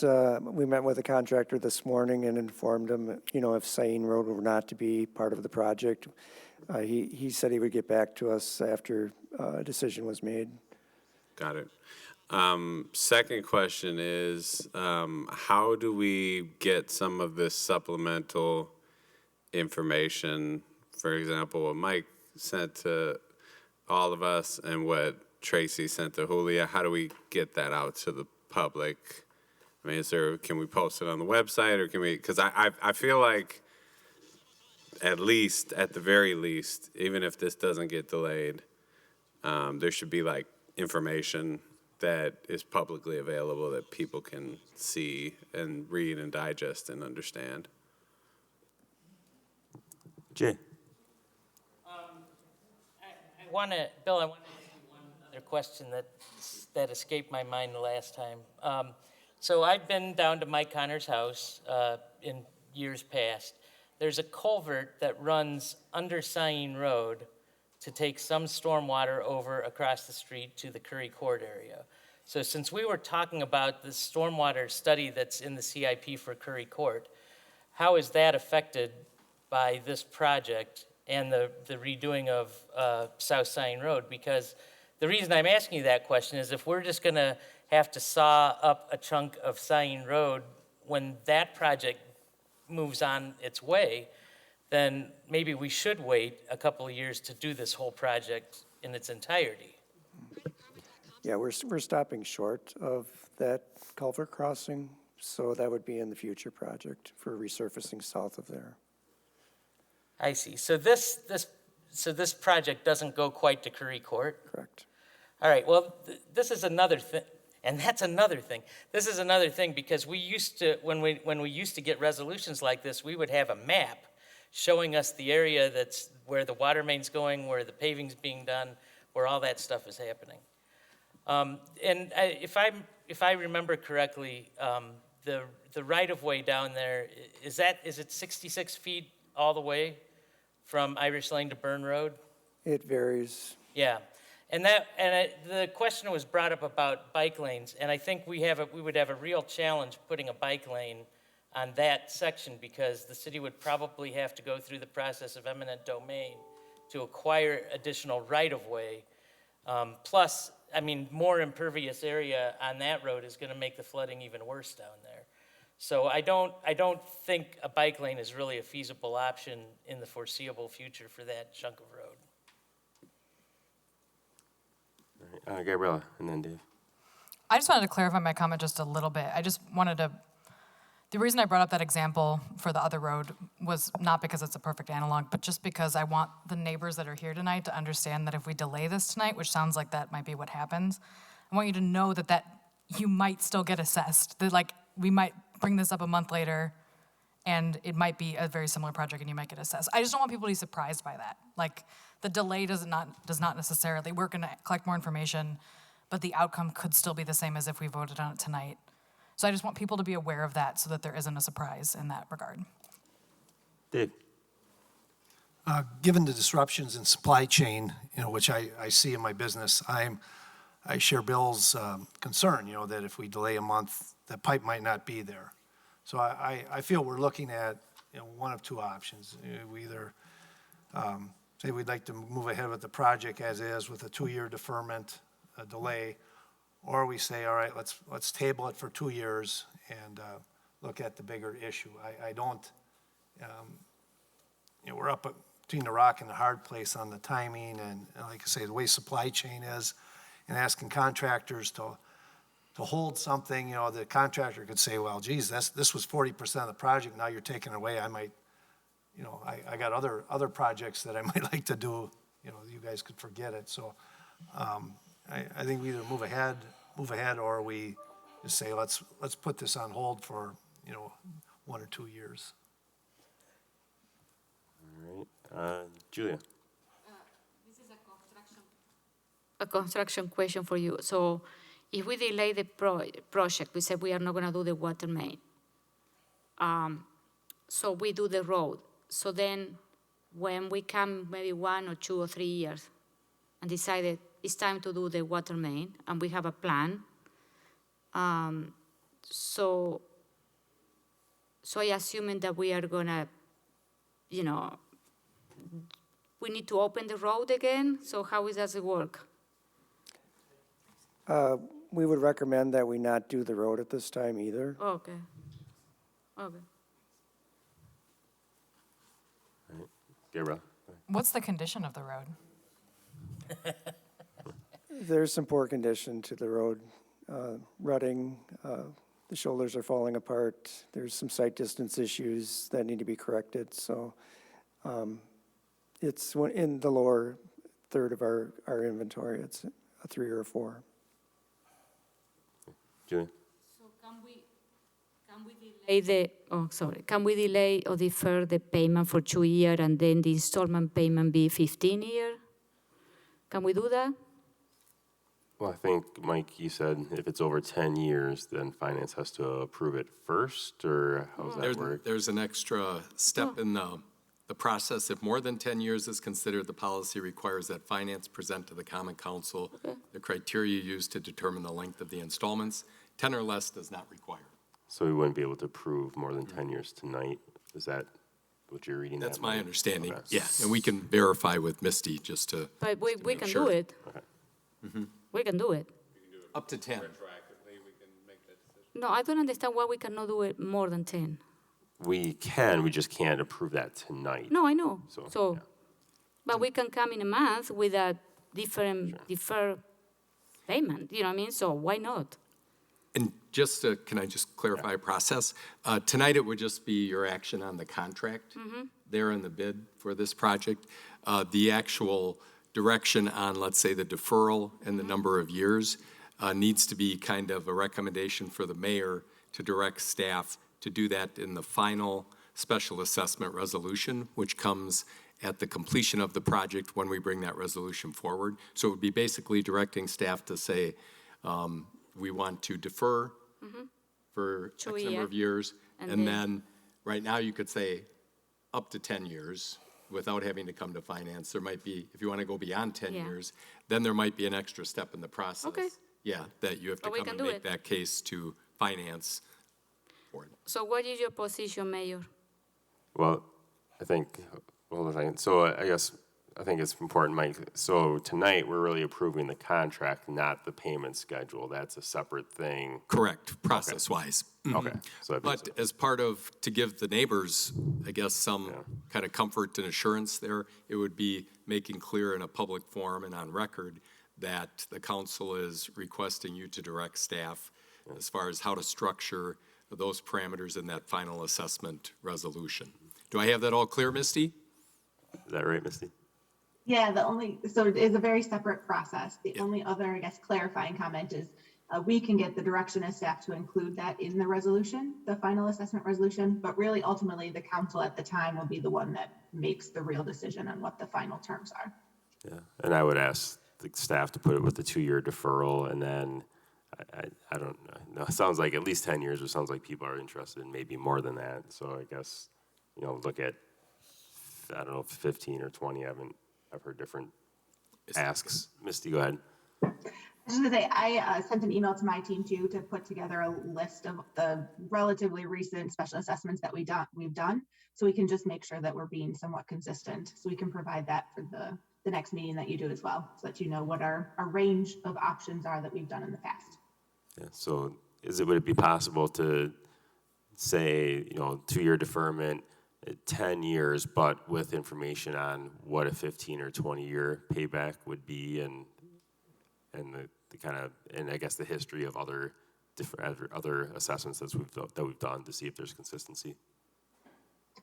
Yeah, so staff can put that information together for that final assessment resolution, so that whatever council is in place at the time will be able to make that decision. All right. And Misty, when would that come forward? To be after the project is completed, that the council at the time would then vote on that? Exactly. So at the last meeting, we approved the preliminary assessment resolution, basically letting people know that this process was happening. Then the project is bid and completed. And then once all those costs are tallied and all the bills are paid and we know what that total amount is, then a final assessment report is prepared by Public Works and approved by council. Okay. Yeah, Mike, go ahead. Sure. Just in talking with staff today, and they were trying to come up with options because of the concerns expressed by the residents and your constituents. So they were brainstorming today, came up with, again, the deferral, that the council does have the option, to extend the number of payments there. Again, it was kind of some quick conversations today, but they definitely have the example on Clayton Road with 2-year deferral, 7-year payment, but then they also said that there was a 10-year payment option too. They were trying to figure out which project that was for, actually, so they were going to go back in the kind of the history and just find out which project that was where it did go to 10 years. Yeah. Julia? So my comment is because we are coming from, for a very difficult year, COVID.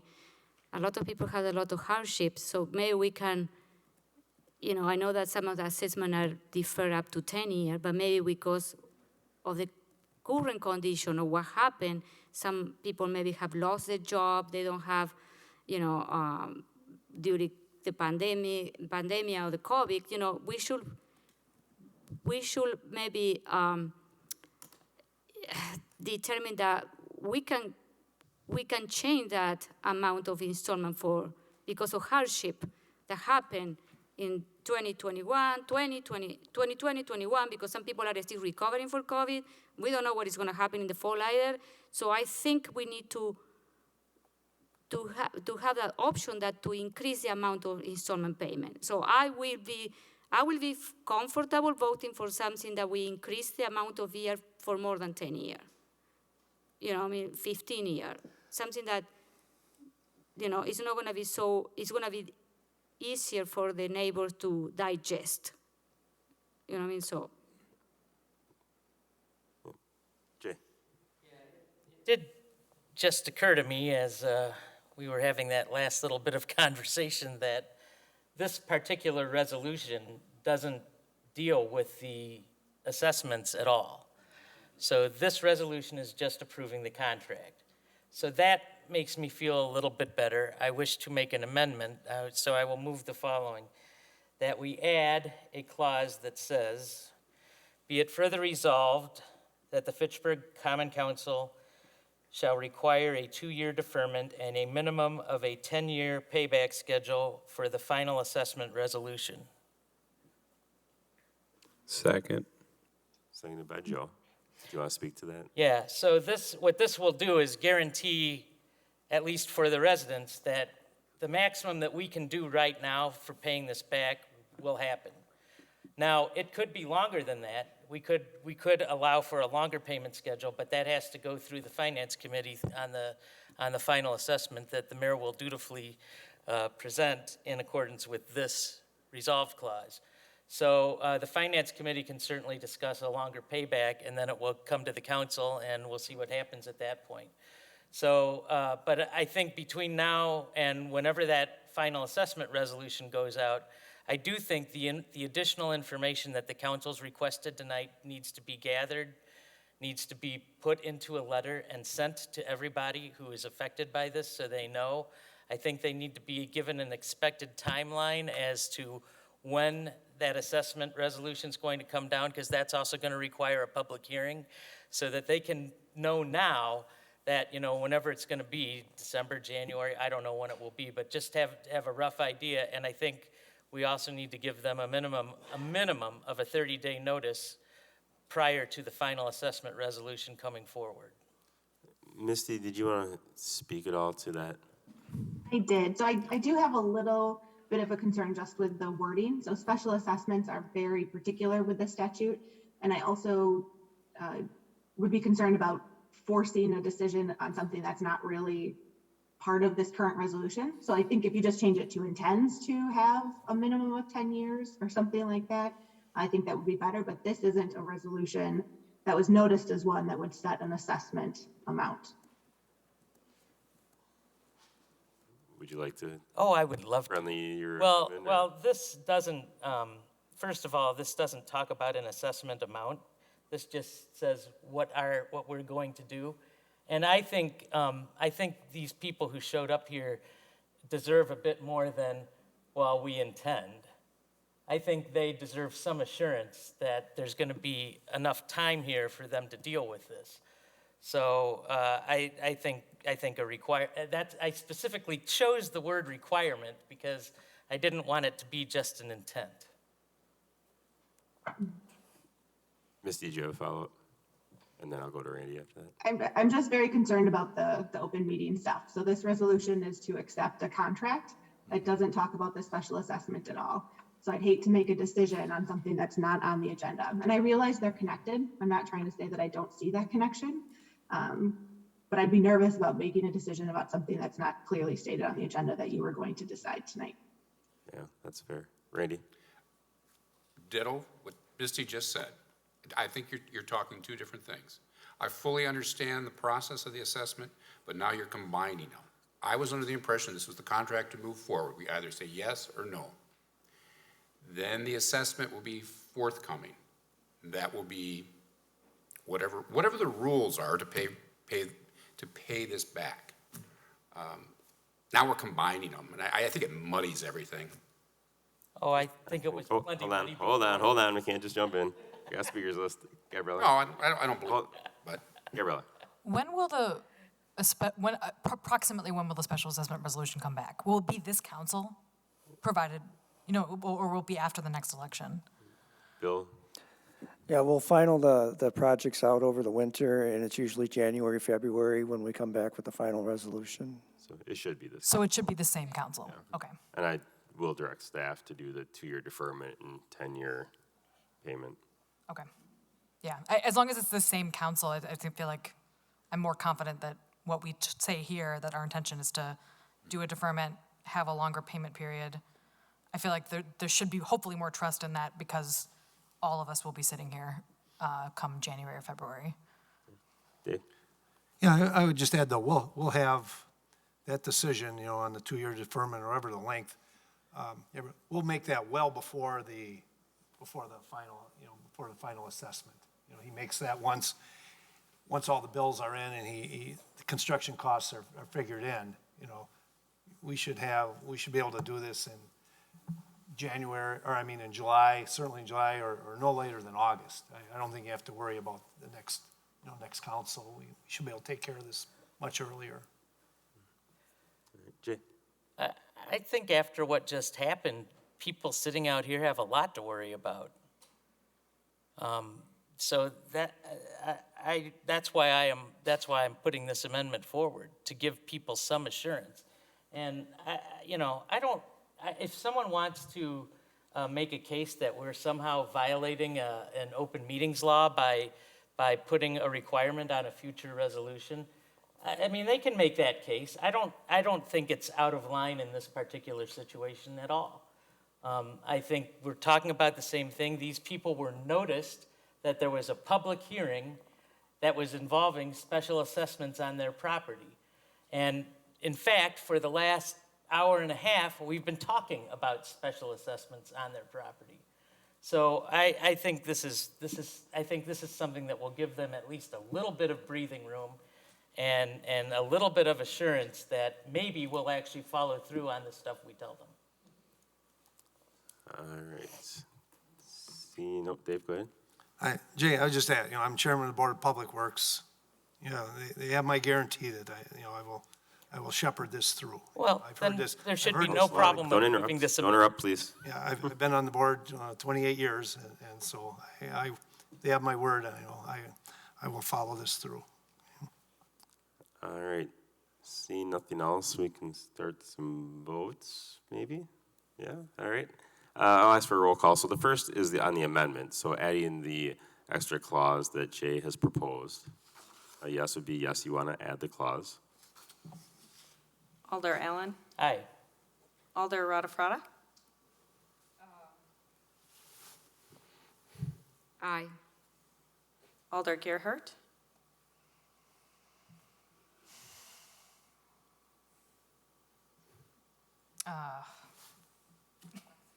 Pass.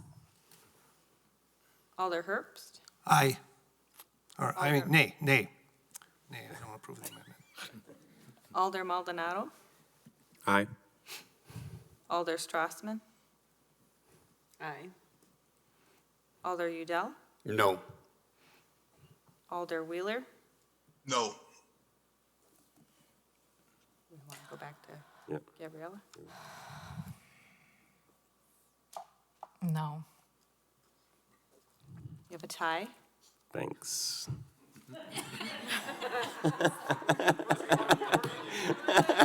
Now you got to give it. I'll say no. Motion failed.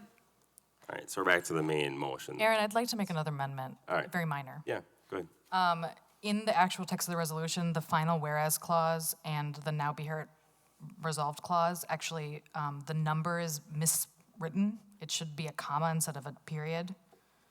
So it should be 1,035,586. I'd like to amend that in both of those Second. locations. All right. Second by Randy.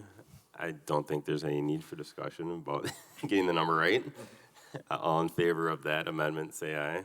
Aye. Aye. And opposed, nay. All right, so we still have, so we have the main motion with the number fixed. And see, oh, Julia? Go ahead. So we are removing that, the first 2-year and 10-year of installment. So how we are going to do it? Because I am not going to vote. I need to have assurance that we are doing something for the neighbors. So I want to know if we are going to, Mayor, going to ask staff to defer for 2 years, but I'm going to be more comfortable with 15 years. I'll direct staff for the 2-year deferment and then 10 years, but also give us information on other projects that have done, if they've done 15 or 20 and what those possibilities would be. Okay. Yeah, Mike? And maybe we could just find out more what that process is as far as the information that needs to be provided to finance if you want to go beyond 10 years. But we can have the option to go more than 10. It sounds like it's available. Yes, it just says there's the extra step of making Yeah, that information. so it's one meeting more. So what is the problem? I don't know. So that would be, the council will be able to go with 15 or 20 if they want to, based on the information that we get from staff. So, all right, I see nothing else. So we're back on the main motion, and we'll do a roll call again, please. Alder Allen, Alder Allen declines to vote. Alder Rada. Alder Gerhart, Yes. Alder Herbst, Yes. Alder Maldonado, Abstain. Alder Strassman, No. Alder Udell, No. Alder Wheeler, No. back to Rada. Oh, me? You passed. I will say, how is the vote now? Right now, it's two 2, 3, and 2 abstains. Yeah. I will say yes. You have a tie. All right, I'll say yes. Motion carried. All right. All right, going back to the administrator's report. Mike? Thank you, Mayor. Just a couple of announcements for you. Just a reminder, there's no council meeting on July 13th, so the next one will be Tuesday, July 27th. City Hall will be closed on Monday, July 5th in observance of the July 4th holiday. The postal contract station remains open. Continue to patronize that as we work on possibly transferring the operating of that existing station. And then the Fitchburg concerts at McKee kicked off last night with the first one of the season, and the next one is scheduled for Monday, July 19th, 6 to 9 p.m. at McKee Farms Park with the Eddie Butts Band. That's all I have to report. Any questions for Mike? Seeing none, we'll move on to Plan Commission. Randy?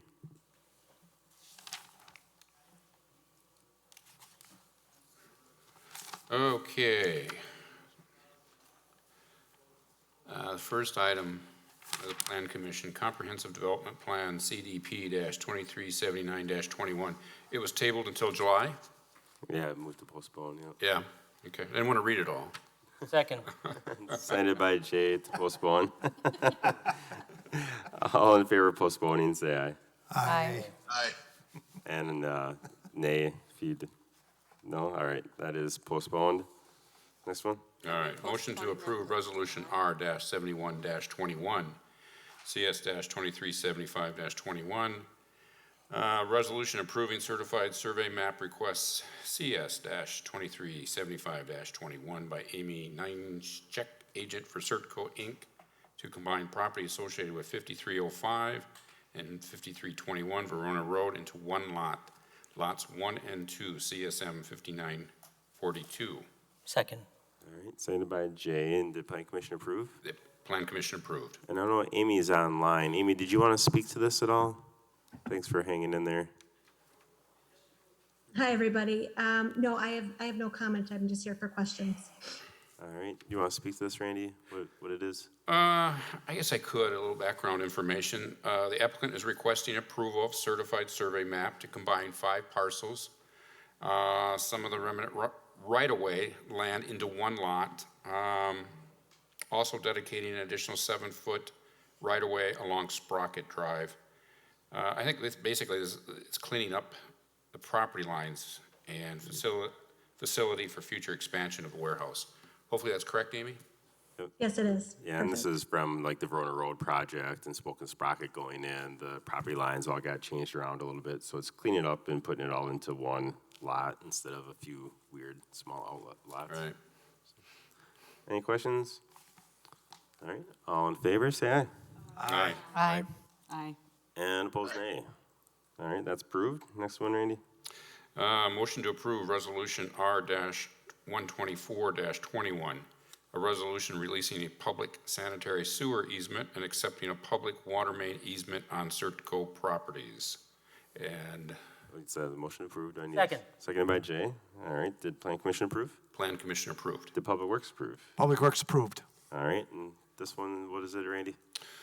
Oh, I see my notes here. City of Fitchburg Common Council approved a quitclaim deed releasing land to CertCo. CertCo submitted a CSM to combine the land over other lands. A condition of the CSM is for CertCo to provide a water main easement along Verona Road for existing water main and installed as part of the Verona Road project. This CSM will combine all lots into one. Public sanitary easement is no longer necessary as the existing sanitary sewer within the easement will only service one lot. Yeah, there's a public easement that kind of is now in the middle of CertCo property, so there's no need for a public easement because it'll be their responsibility if something goes in there. Amy, anything you want to add? No. All right. Any questions? All in favor, then say aye. Aye. Aye. Aye. Aye. And opposed, nay. All right, that's approved. Thanks, Amy. Oh, there's one more, sorry. Next one. Motion to approve Resolution R-125-21, a resolution granting a stormwater easement to CertCo within the Cannonball Trail Corridor. Second that motion. I'll give that one to Dave. Did Plan Commission approve? Plan Commission approved. Did Public Works approve? Public Works approved. And what's this one about, Randy? Let's see, CertCo's private storm sewer was needed to service their expansion, extends into the Cannonball Trail Corridor, which is north of McKee Road. In order for CertCo to connect to the city's stormwater within the corridor and operate, maintain their proposed private storm sewer, an easement is needed. The easement will be revocable should the corridor return to rail operations in the future. All right. Any questions at all? Julia? I was looking for a map. Where is that easement is? Oh, there is. You got it? Page 6, it looks like, is in there. So this easement is only for how many years? Well, it's It's for as long as it's necessary, but it is revocable if. Oh, it's revocable, okay. Yeah, it is revocable, yeah. Any other questions? All right, all in favor, say aye. Aye. Aye. And opposed, nay. All right, that's approved. Thanks, Amy. I think we got all of Thank them you. done. All right, next one, Randy. Motion to approve Resolution R-134-21, CDP A-2387-21. Resolution approving Comprehensive Development Plan Amendment Request, CDP, A in parentheses, dash 2387-21, by Matthew Hogland, agent for Chardon Properties, LLC, to amend the Orchard Point Comprehensive Development Plan to allow for a second lot on property associated with 6220 Nesbit Road. Second. Seconded by Jay. Did Plan Commission approve? Yes, Plan Commission approved. All right, what's it about? Applicant is requesting approval of an amendment to the Orchard Point Comprehensive Development Plan. The amendment would allow the subdivision of site 1100, which is 6220 Nesbit Road. In the original CDP, site 1100 was identified as being suitable for expanded commercial use or uses. It's so if you know what the Pancake Cafe is, it's that building, and there's a lot that kind of fronts, I don't know if it's hard rock or limestone, something like that. And so it's taking that empty lot and making a separate lot. Below of the that. hotel there, is that the one we're talking? It's over by the hotel in that area, yeah. So this is pretty standard division, so. Right. Any questions? Julia? Are they planning to do something in that lot? They're trying to, yeah, trying to want to sell it to someone to develop something on there. That's the hope, is that they get something in there soon. All right. Yeah. Seeing nothing else, all in favor, say aye. Aye. And opposed, nay.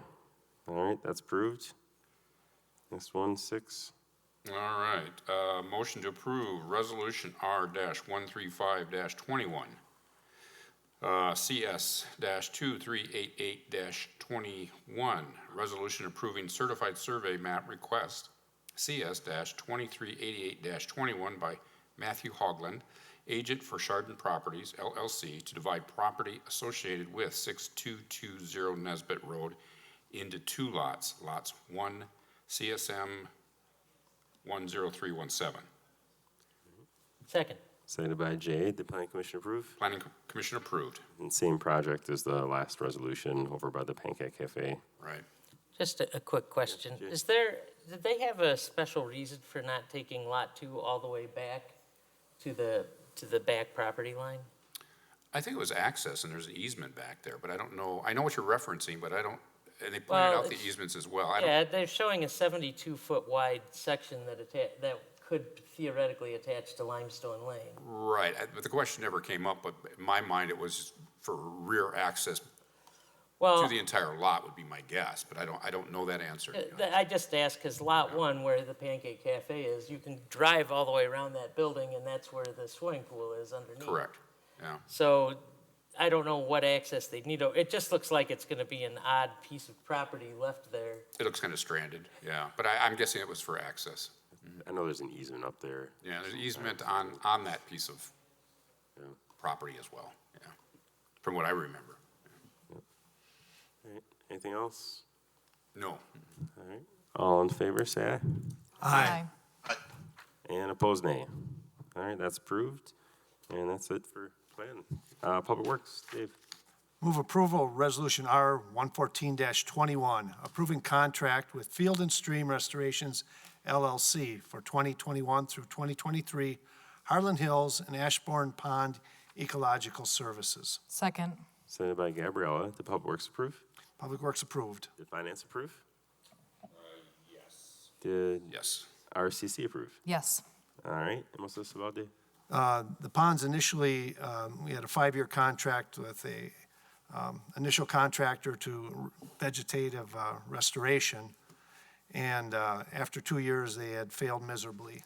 So we decided to cut that cord and go with another firm that we the Field and Stream was the second bidder on this, when the previous one was selected.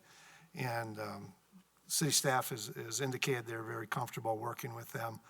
So they will have a contract for the remaining 3 years of management of that. Hopefully, we can get it turned around and back to, native vegetation there that will take less maintenance versus the invasive species that we have there now. All right, any questions or comments? All right, seeing none, all in favor, say aye. Aye. Aye. And opposed, nay.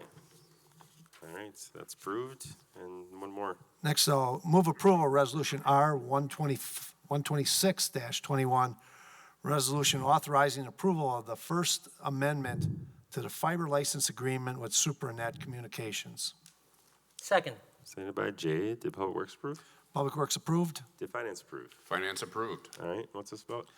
So with Fish Hatchery, at one point, we had put in extra conduits along the road, and we had a contract.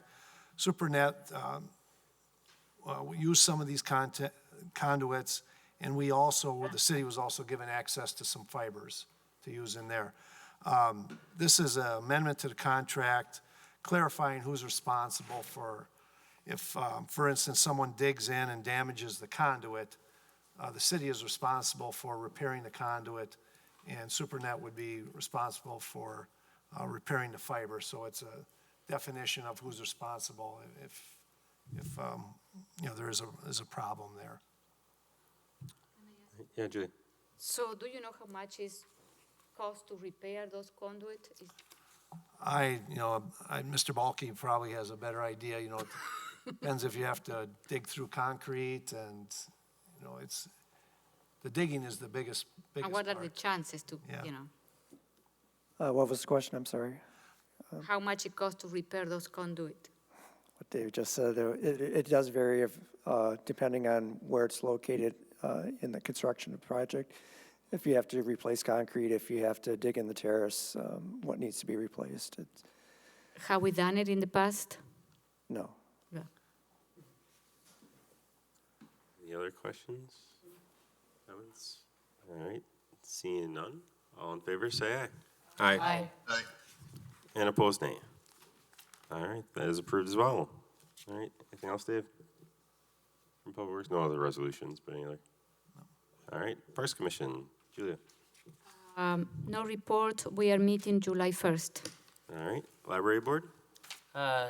We had a meeting last week, and unfortunately, I got stuck out of town and wasn't able to attend, and I have not been able to have a meeting with our library director yet. All right, Commission on Aging well, Dave. I would just report, at the previous meeting, the chair of the Commission on Aging was voted on. Jim Sosnowski was the chair, and Ruth Domak was appointed the vice chair on that. All right. All I have. All right, RCC. So last meeting on June 9th, and Claudia actually presented some stormwater information, kind of a more deep dive into how stormwater facilities work. It was a presentation called Protecting Our Waterways. She also reviewed the native vegetation plan document that she's been working on that I believe is going to come forward to council in the near future. And then also talked about the assessment policy in regards to stormwater facilities, and actually gave some examples about how they determine how much is going to be city cost versus assessed cost. I thought it was very interesting information. I think maybe potentially as a committee of the whole discussion at some point down the line. So, but if you're interested in the meantime in learning more about that, it's on the RCC meeting from June 9th. And that's all. All right, what about TTC? No report. All right, CETA. I move approval of resolution R-113-21, reauthorizing the renewal of the Forward Fitchburg Business Boost Loan Program and approving amendments to the program guidelines, overview, and affidavit. Second. Signed by Joe. Did Finance approve? We did with the changes that were presented from staff. All right, and do you want staff to talk about it then, Julia, maybe? Yeah, so, sorry. Okay, so as you remember last year, no, this year we approved the CEDA loans. It was this year? Last year. Last year, okay. During COVID. Tempest Fugue. Okay. Been a long year with So, yeah, sorry. So, in our CEDA meeting on May 27, we discussed and we voted to recommend to the council to reinstate the program. So we have a balance of $102,000 is still available in funding. So. And in the packet, you will see that there is some of the application form with some red line version, so with some of the changes that we want to incorporate. So I don't know if you have reviewed that, but we want to continue with the loan program. Mike, do you want to speak? Sure. I'll continue on with what I reported at Finance because we were leaving some of the red lines open versions for the council to decide. But Joyce and I huddled up this afternoon reconciling the input that we got to kind of recommend our suggested changes here, and that's what I shared with Finance. Oh, okay. Okay. So on the page 221, as Julia pointed out, it just kind of is a cleanup that the Safer at Home order has expired. It's got the loan balance there of $102,500 and just some dates. So that all stays the same. On the second page, under eligible expenses, we just added that city utilities are not eligible for the payments. We didn't want to necessarily be using our money to pay ourselves back there. So that's one clarification. Then on page 223, under the terms of financing, this is where we had kind of left it open for the council to decide, and this is with regards to whether we would defer interest and payments. And our recommendation would be that we operate it just like we did the original program, that we defer interest and payments until the end of December 2021, and then they would commence in January of 2022. For the program. So that's kind of consistent with how we operated it before. One of the reasons for recommending that, I just had a meeting with the Wisconsin Restaurant Association yesterday, and even though we're emerging from COVID here, the businesses are still struggling from a cash flow standpoint, so anything we can do to kind of provide them some flexibility and some working capital would be very helpful and positive. Then under the submission deadlines, we're kind of keeping that the same, where it would be the 15th of each month, and it would go through December 15th would be kind of the last application cycle. And as the applications would come in each month, we would commence our revolving loan fund committee, which consists of Dan Hardy, Misty Dodge, and then Godwin Amagashi. And they meet on an as-needed basis as those applications come in each month to review those. Then as we get to the application materials, we just, we're going to add a question that said, did you close your business temporarily in 2020? Just to better understand some of the impacts that our businesses had with COVID. There was a request to add a question about how did you hear about the Forward Fitchburg Biz Boost Loan Program? Maybe that helps us with future outreach so we know what communication avenues work the best. And then we were going to change the date in question number 3 to July of 2021, and that's based on how many employees did they have before COVID and how many do they have in July 2021. And part of the rationale behind that is with the vaccination program out there and the vaccines, it seems like everyone that would want a vaccine should be able to have one by then. So it kind of gets back to where, you know, employees can kind of go back to work. I realize there's other reasons why people are short of employees, but it shouldn't be from a vaccination standpoint there. So that was the reason for that date. Then number 4, we still would keep the narrative on how you would utilize this funding, but later on in the application, we're going to take out the table there that really gets into having them break down the detail of how they would use that funding. Again, this is, we had a request to kind of simplify it and to make it more flexible. And since we're not doing a look-back provision on how they spent the money, we just want to give them that flexibility and simplicity of how they're using the loan dollars there. Then we would remove question number 5, which is we're no longer operating under the reopening guidelines and the forward Dane reopening plan, so that would be removed. And then how does your business positively add to the quality of life? We're just removing that one from a simplicity standpoint. We just didn't feel that they needed to kind of spend time on that. If they want to call me and share stories with me, that's good. We can always use those for other marketing purposes. And then under number 8, I think Alder Julia Radafrada, I think you mentioned this one about making sure that we kind of include PPP 1 and 2, round 1 and 2, if they were able to access those funds. And then 2 more. It's just in the financial impact there. What we're going to do is on the left-hand side, we're going to go instead of monthly, we're going to go to quarterly. And then we will have 3 columns, 2021, kind of whatever quarters are year-to-date when they apply, 2020 and 2019. Joyce said that this kind of information table was really helpful at a glance for the Revolving Loan Fund Committee to kind of look at impacts and revenue over time there. And then lastly, we will remove that table where it's the breakdown of wages and salaries because they're just going to do the narrative. And then the last section is under the documentation, we're just updating the dates. So we're requesting the current financial documents, balance sheet, and profit and loss. So sorry, we didn't get this cleaned up and put in the packet, so it was a version like that. But Joyce and I were still reconciling some of the input we were getting from various constituencies.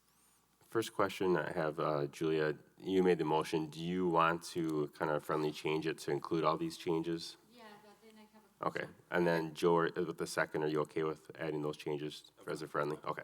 All right, go ahead, Julia. So, the last table, why do you see that you're going to delete it or leave it? I didn't hear. The wages and salaries, the breakdown there? Yeah. Yeah, we're going to still ask them to kind of share in the narrative how they're going to use the dollars. But as far as getting that specific and detailed in the breakdown, I think you and others had mentioned at CETA that we were kind of asking for too much information and that businesses wanted more flexibility and kind of a more simplistic application. So we decided just to leave it more in the narrative to give them more flexibility of how they're going to use those dollars. Okay, because my recommendation was to delete the other table and keep this one, but, if you feel more, that one was my recommendation, but, so, because if we're asking for financial, we don't need to have a table, but I would like to see how they're planning to use the money. If they're gonna tell us how they're gonna do it. The table is more like useful for them because they know how the category that they can use the money, you know what I mean? This is how I... Okay, it's up to you guys. We're just kind of providing our recommendation, so if you want that table back in there, we can include it. We were just trying to, again, simplify it, make it more flexible, and we're not doing a look-back provision with this to kind of verify, how they spent, the money. Sorry. I think the table, because every time that I work with a lot of grants, and when you submit for a budget to how you're going to use the grant money, usually you need to provide like some sort of, a category how you're going to use the money. This is a guideline, so they can say, oh, we can use it for wages or utility or uniform, marketing, whatever, but they have a guideline and we have an idea how they're going to use the money. You know what I mean? So, I don't know. Yeah, it's really the council's decision. We're bringing them to you because you authorized the original guidelines. So we just are bringing forth some recommendations. One clarification, though, again, this is a loan program, not a grant. Yeah, sorry, but it's similar. Yeah. Gabrielle? I just wonder if maybe we could, that list that's in the table that we're removing, if we can add that to question number 4 as just like a suggested list of items as possible uses. Maybe that would be a middle ground. Yeah, I can do that compromise, but I will lay that there. We can add that wording to that question. Any other questions or comments? I know this is, a lot of business found this helpful last year, so I'm glad that we're able to provide this to some Fitchburg businesses again this year. All right.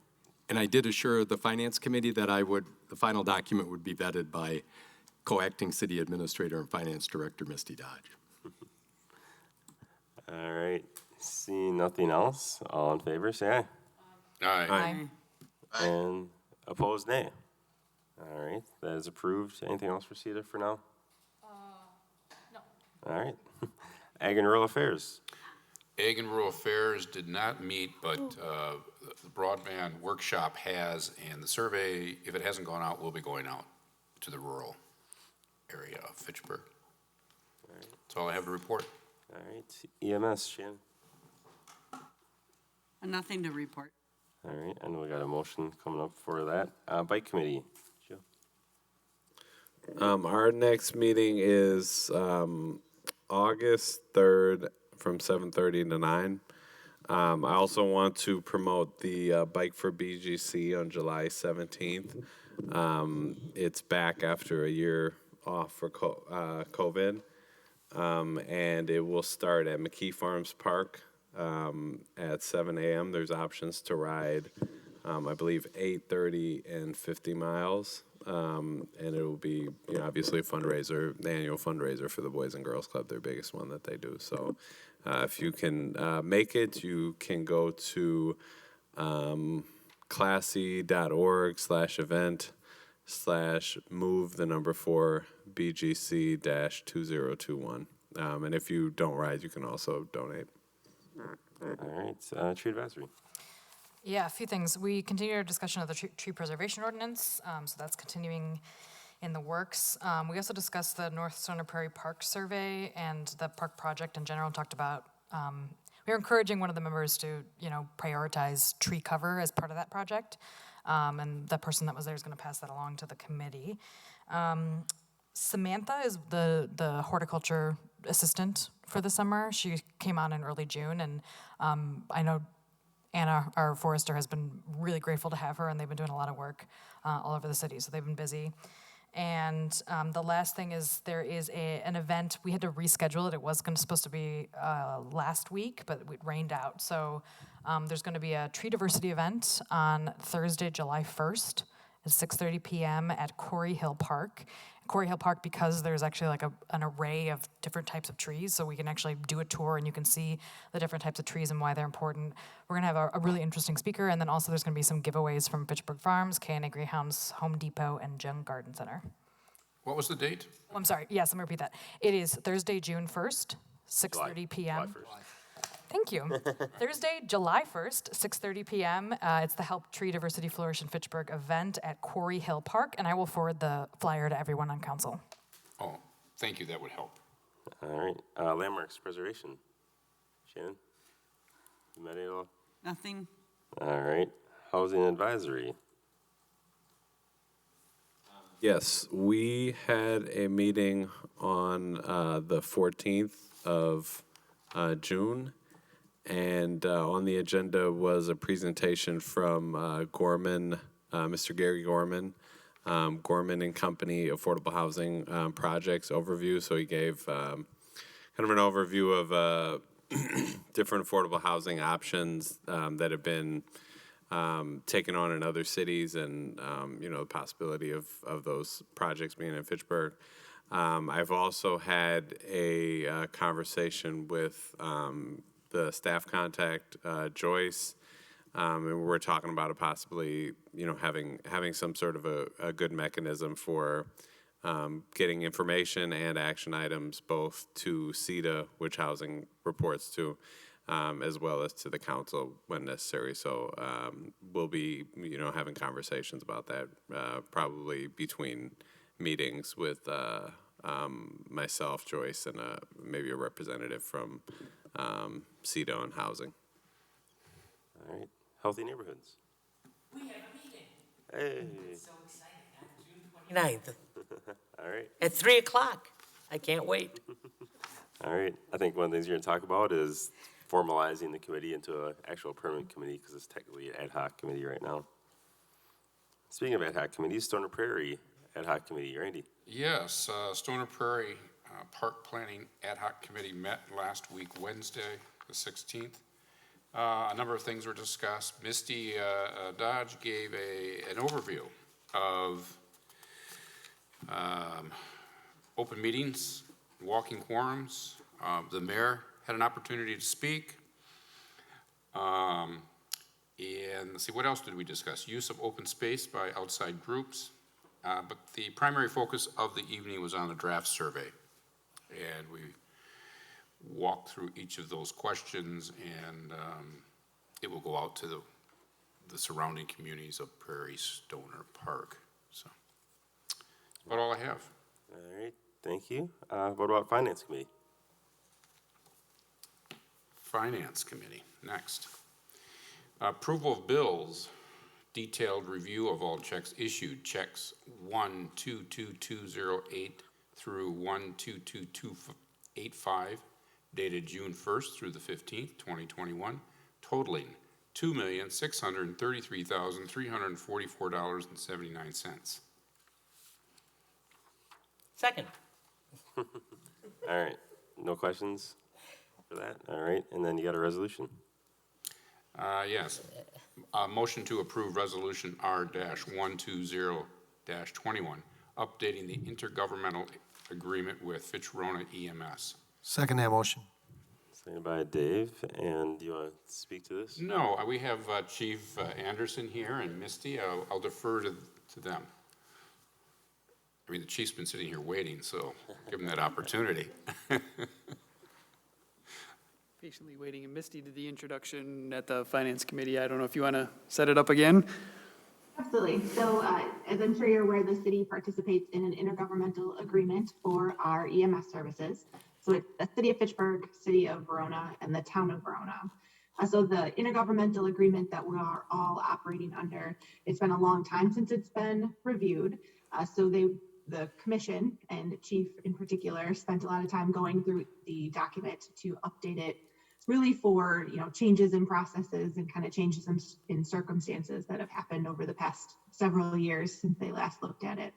So in the packet is a bullet point list of some of the more significant changes, but it has been approved by the commission, and then it also has been vetted by myself and the city attorney. So I feel that we are comfortable with this agreement as is. So far, it's been approved by the city of Verona. We're next, and then the town of Verona, I believe, is next week. All right, Chief, you want to add to that at all? She summed it up pretty quick. The document itself was from 1998, so it was 22 years old.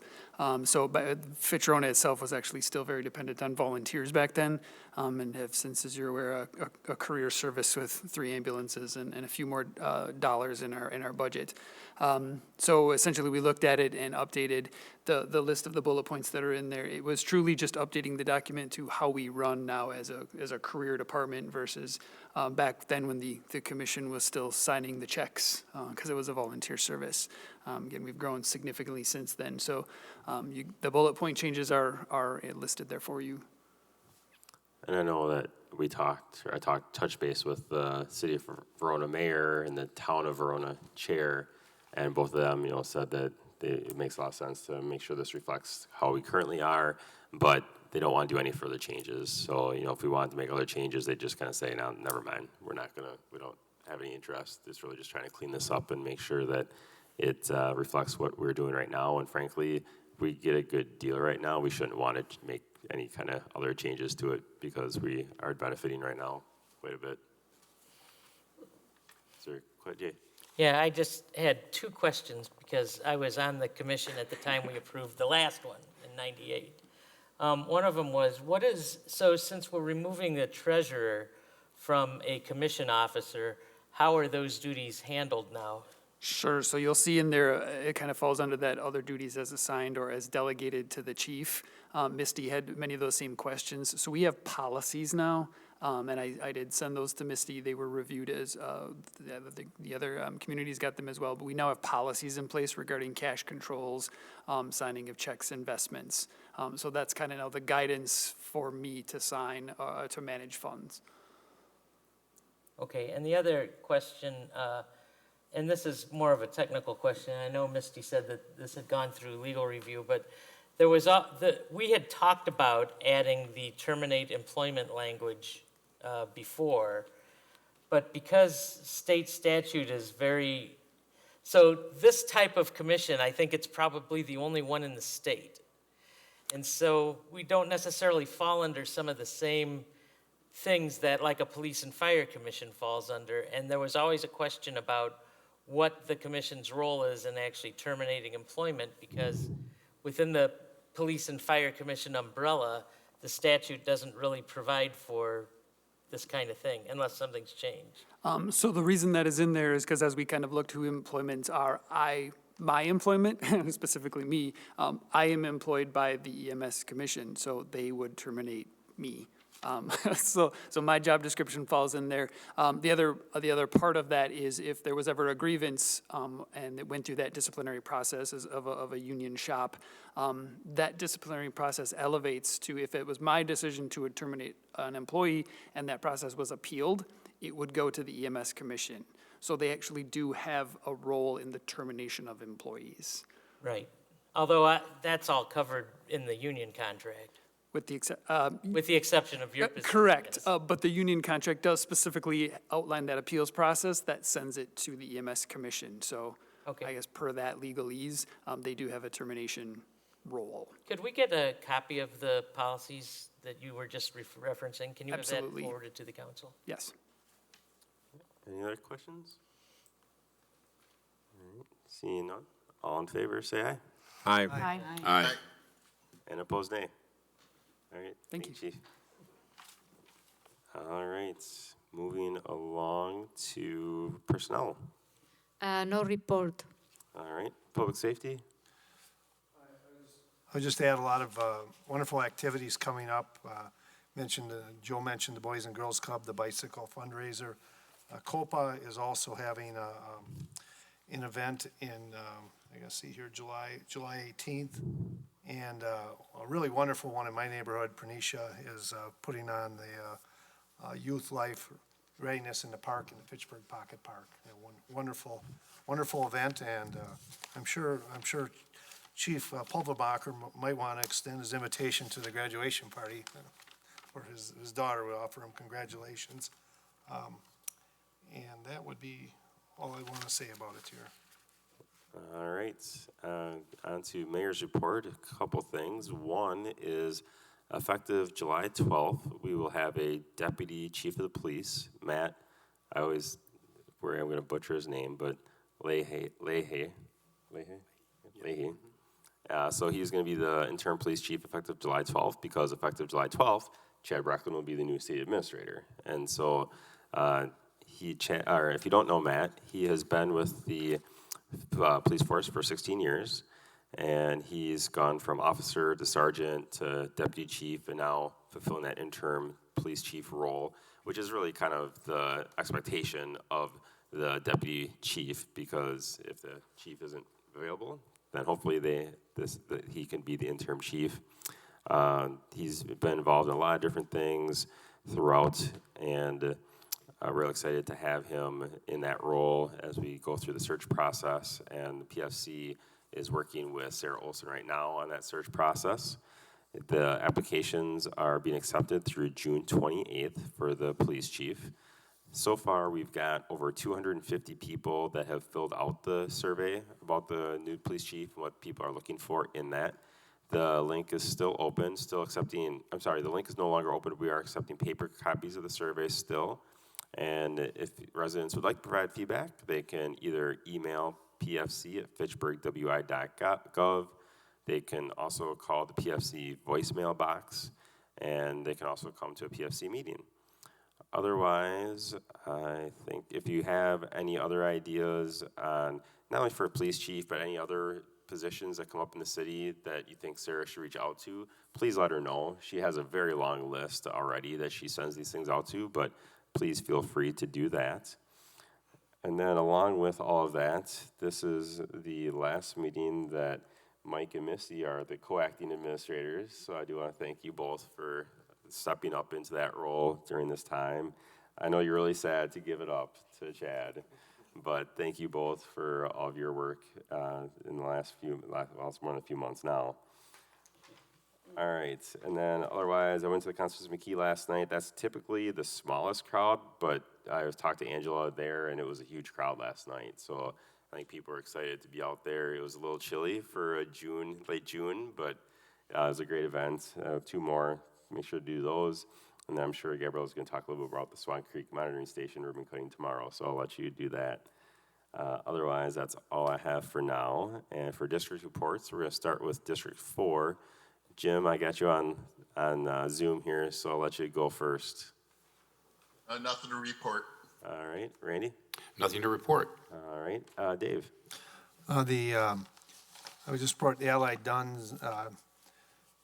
Drive Dunn's Marsh Neighborhood Association is planning a back-to-school and a party. Do you remember the date? 22nd or 23rd? Yeah, kind of a yeah. And the other thing, I've had some residents on King James Way near the apartments ask me to get them the documentation for the speed bumps. A number of them have, and so I talked them through the process, and I'll get them the forms, and I will try to shepherd them through that. That's all I had. All right, Joe? I'll share the concerns I've gotten with you. So just a note on the police chief survey. I had a member of PFC reach out to me last week. It was kind of urgent because at that time, less than 50 people had filled out the survey. And I actually had to take a day off of work yesterday and go with her to 7 apartment complexes, the Latino Chamber of Commerce, the Boys and Girls Club, and Luna's Groceries. Give physical paper copies. We handed out over 250 copies in Spanish and English. We also talked to the property managers at the Fountains, the Pines, the Stonecrest Apartments, Belmar Apartments, what else?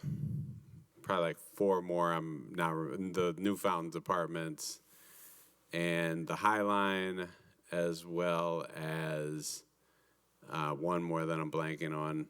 And they all agreed to email the survey out to their listservs of residents very cheerfully, without any hesitation. So I just say all that to say we should be more thoughtful in the future about a position this big.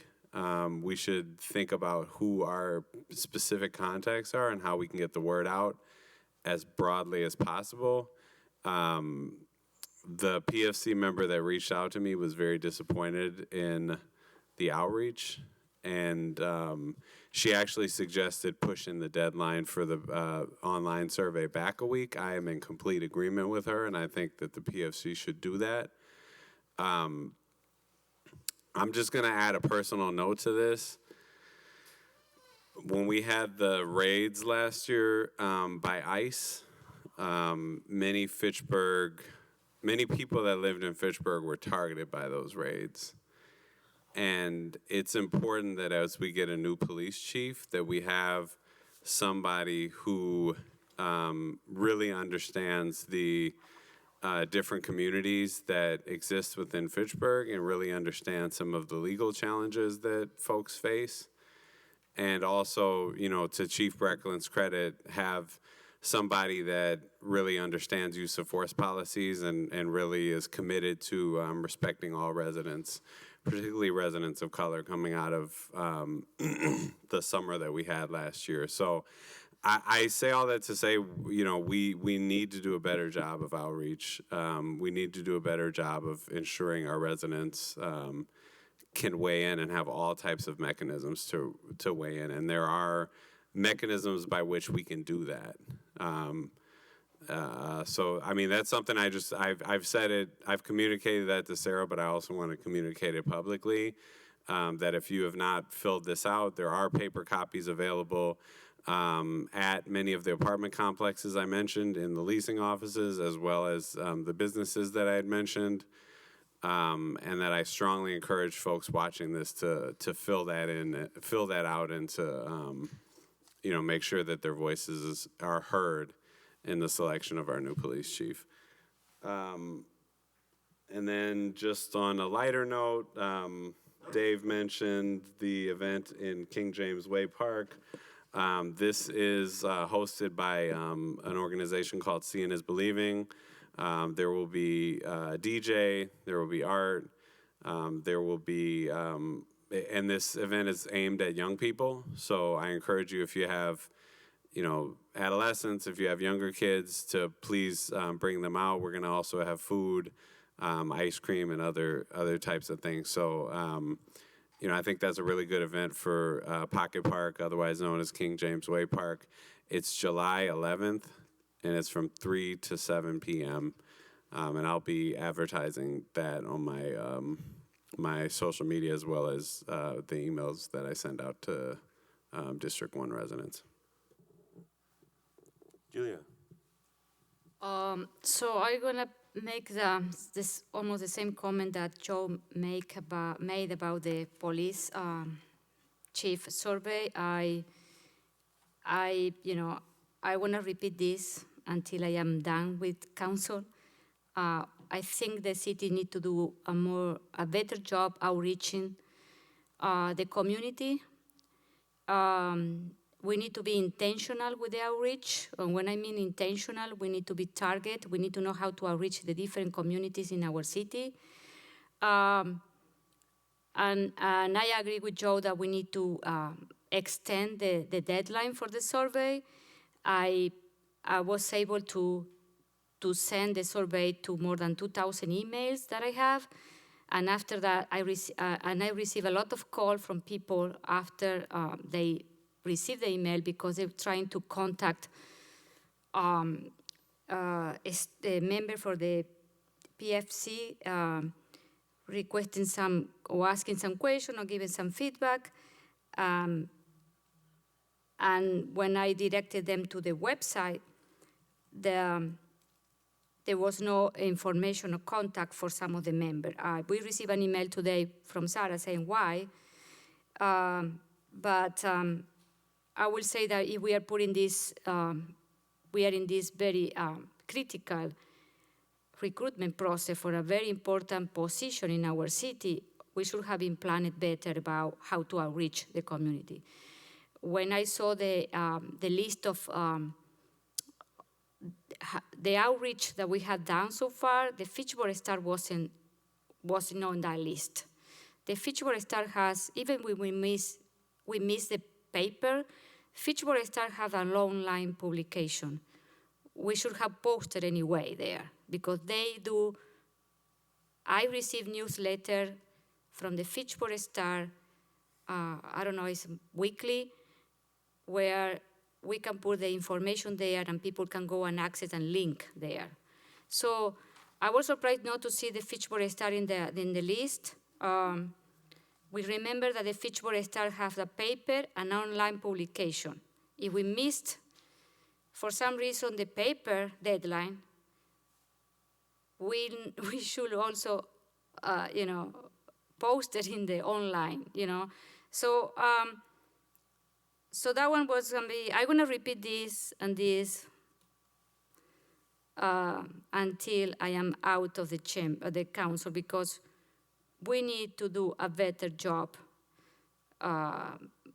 reaching out our residents. Because we post information in Facebook and we put it in the website, it's not enough.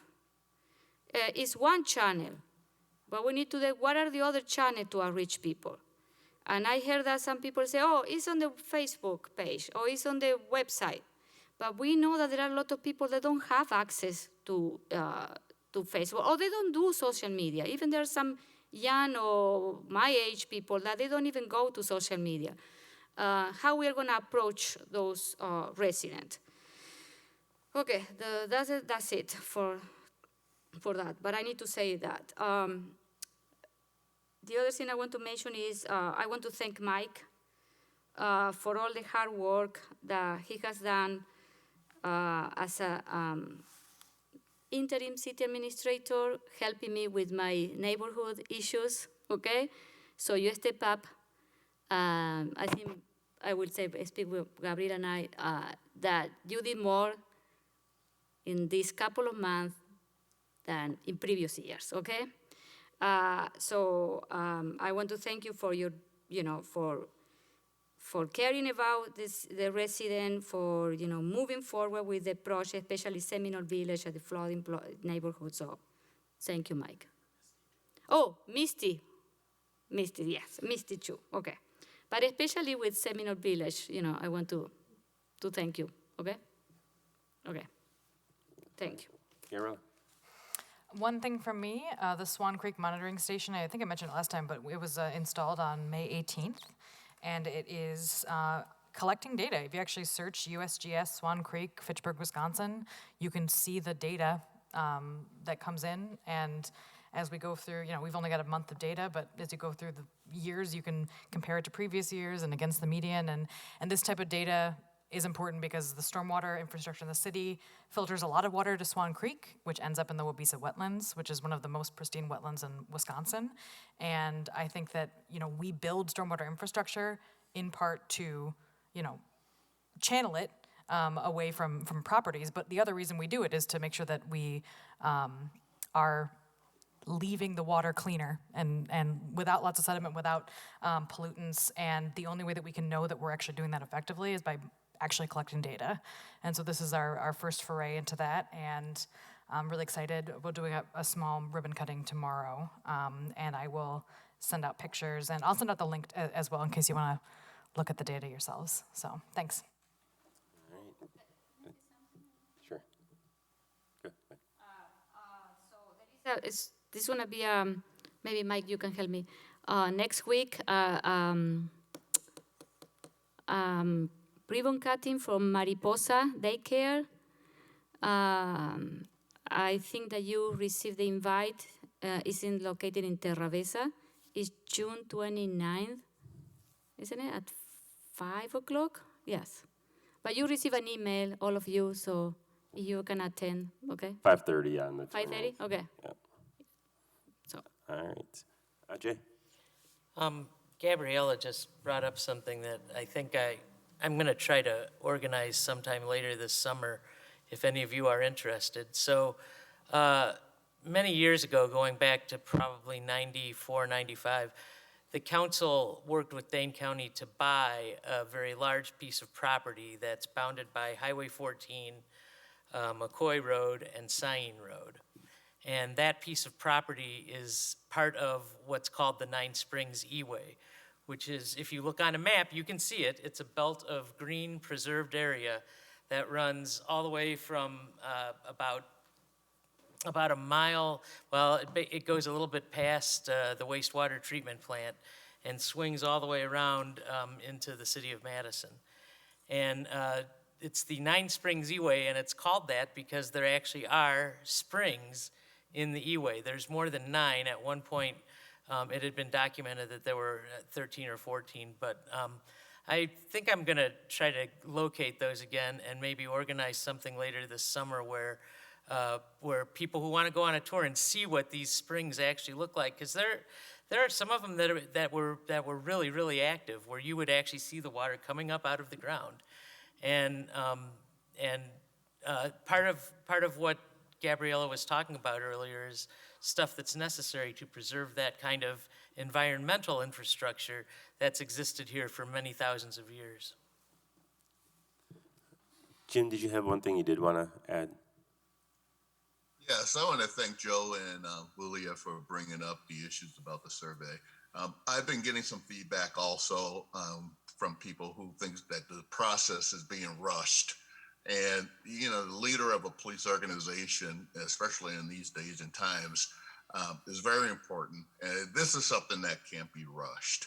So I do hope that people do fill out those surveys, but also hope that, the PFC can take their time and make sure that they get it right, because the damage can be very bad if they get it wrong and we get the wrong person as a police chief.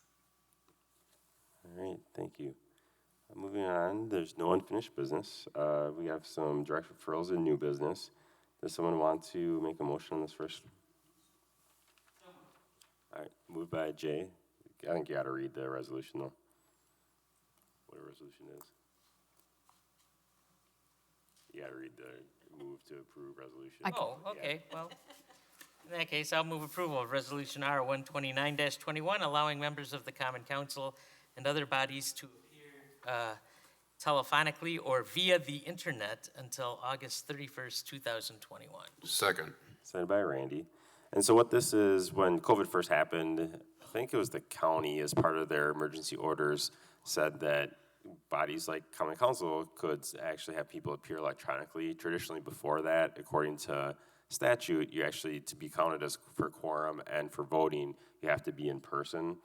And that expires at the end of the month. And they haven't done anything about this yet, but I thought it would make sense to essentially extend that for a couple months, see if there's anything that changes at the state level or maybe even the county level, but mainly the state level in that time, see where COVID is, and and at the end of August, essentially kind of revisit it at that time to see if we got any further direction at all from the states, or if we as a council want to do something different. So really just kind of extending that ability for people like the council to appear electronically at least through August 31st.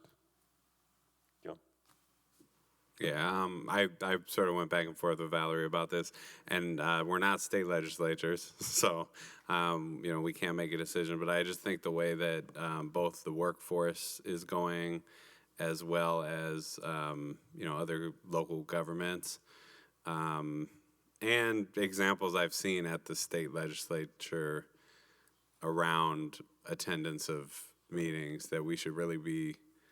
I would urge the state to consider having greater flexibility in the way that people participate in democracy, because, we're not doing anything here that's so essential that a person physically needs to be here. And I think for a greater amount of participation with people with different ability levels, different life circumstances, we should really, the state of Wisconsin should really consider changing the way that we do things and take COVID as a lesson in that. So that's just my comment on that. Anyone else? Julia? So can we revise this in August and determine if we can continue this until, Yeah, we'll revisit it in August. because I think it gives the people opportunity to have another channel to participate, so. Yep. Yeah, we'll bring it up again in August to see where we go further. So, all right. Seeing nothing else, all in favor, say aye. Aye. Aye. And opposed, nay. All right, that's approved. Let's see, this is finance. Randy, do you want to do the motion for this?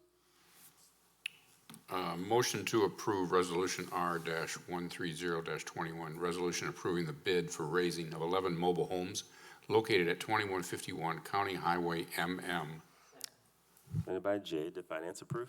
Finance did approve, yes. All right. Do you want to speak to it or staff speak? I think Miss Staff, Misty, she knows all of those specific details.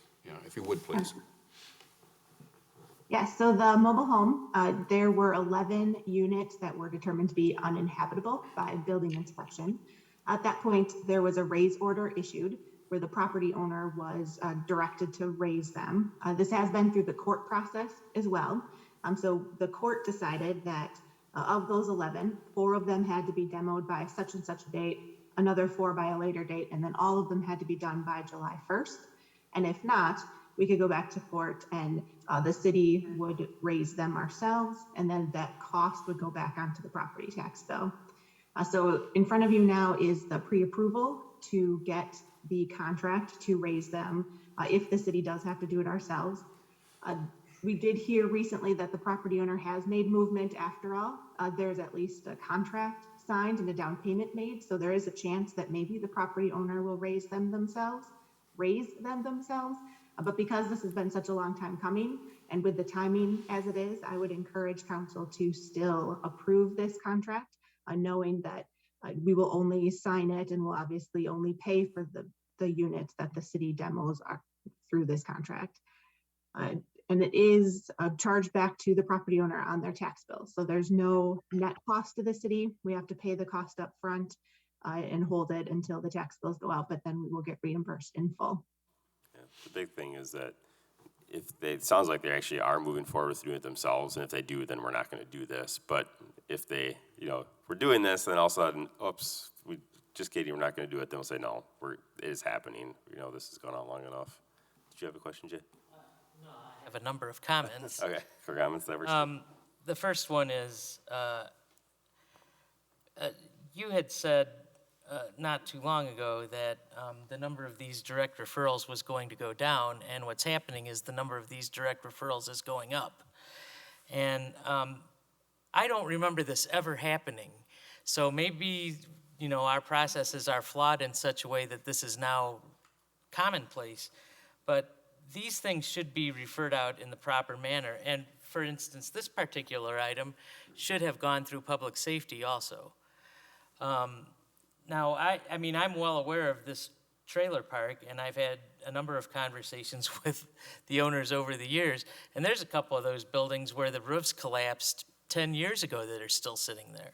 So, I mean, it's not like we suddenly have a mad rush to get this done. We've known this is coming for a while, so there's no reason that this couldn't have gone through the regular approval process, referred out to committee in the normal way, added to public safety like it should have been, and then come back for today. So I'm going to vote in favor of it, but there's 5 direct referrals on here tonight, and this is not the way the city ought to be functioning. Anyone else? All right, then all in favor, say aye. Aye. Aye. And opposed, nay. All right, that is approved. Let's see, Dave, do you want to do this one for Public Works?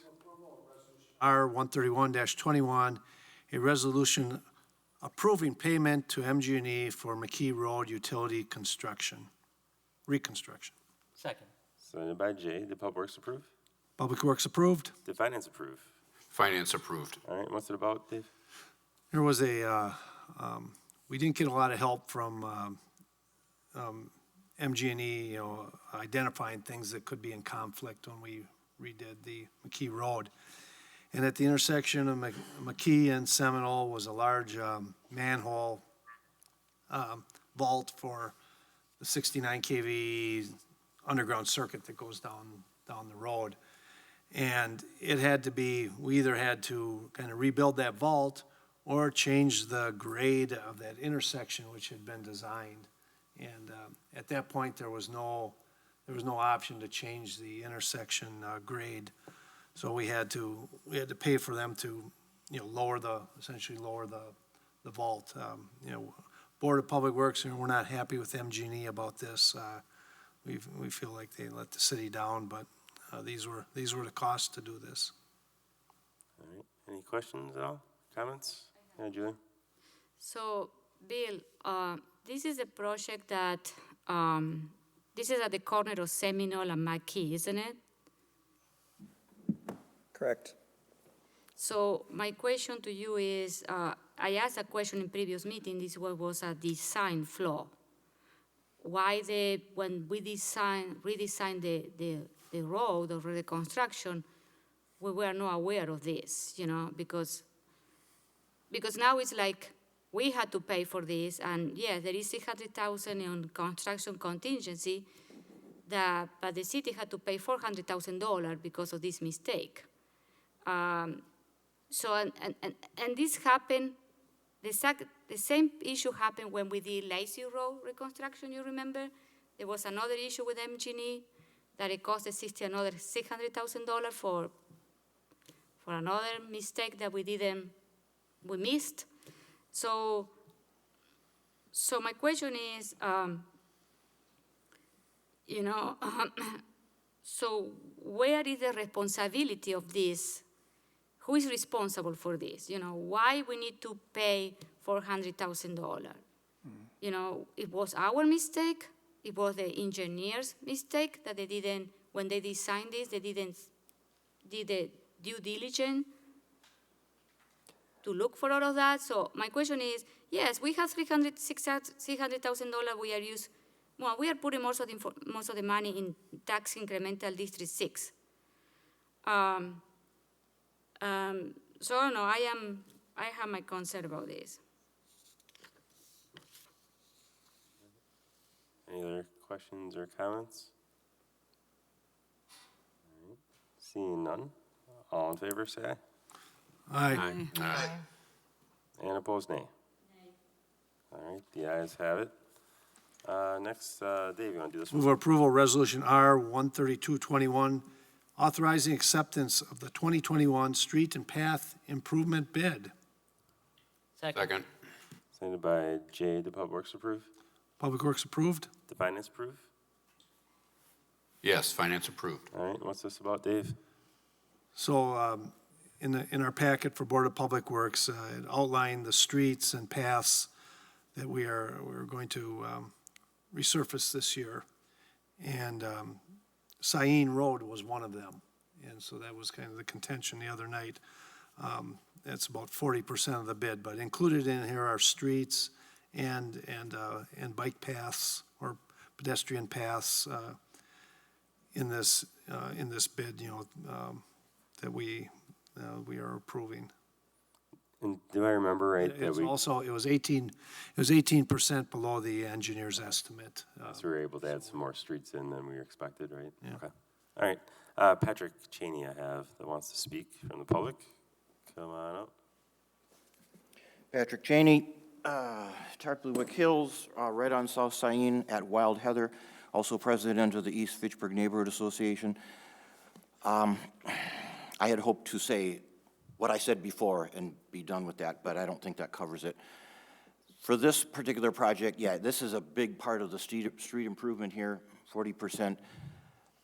There should have been a public input hearing presentation for myself and others who drive this road about what we think of this. As far as I can tell from what I read on the plans, they're a little thin, I think. I'm still not sure if it's just a repaving, well, a resurfacing or a repaving. I know there's like one blind, I'll give you three things that I'm concerned about on this that I would like to see.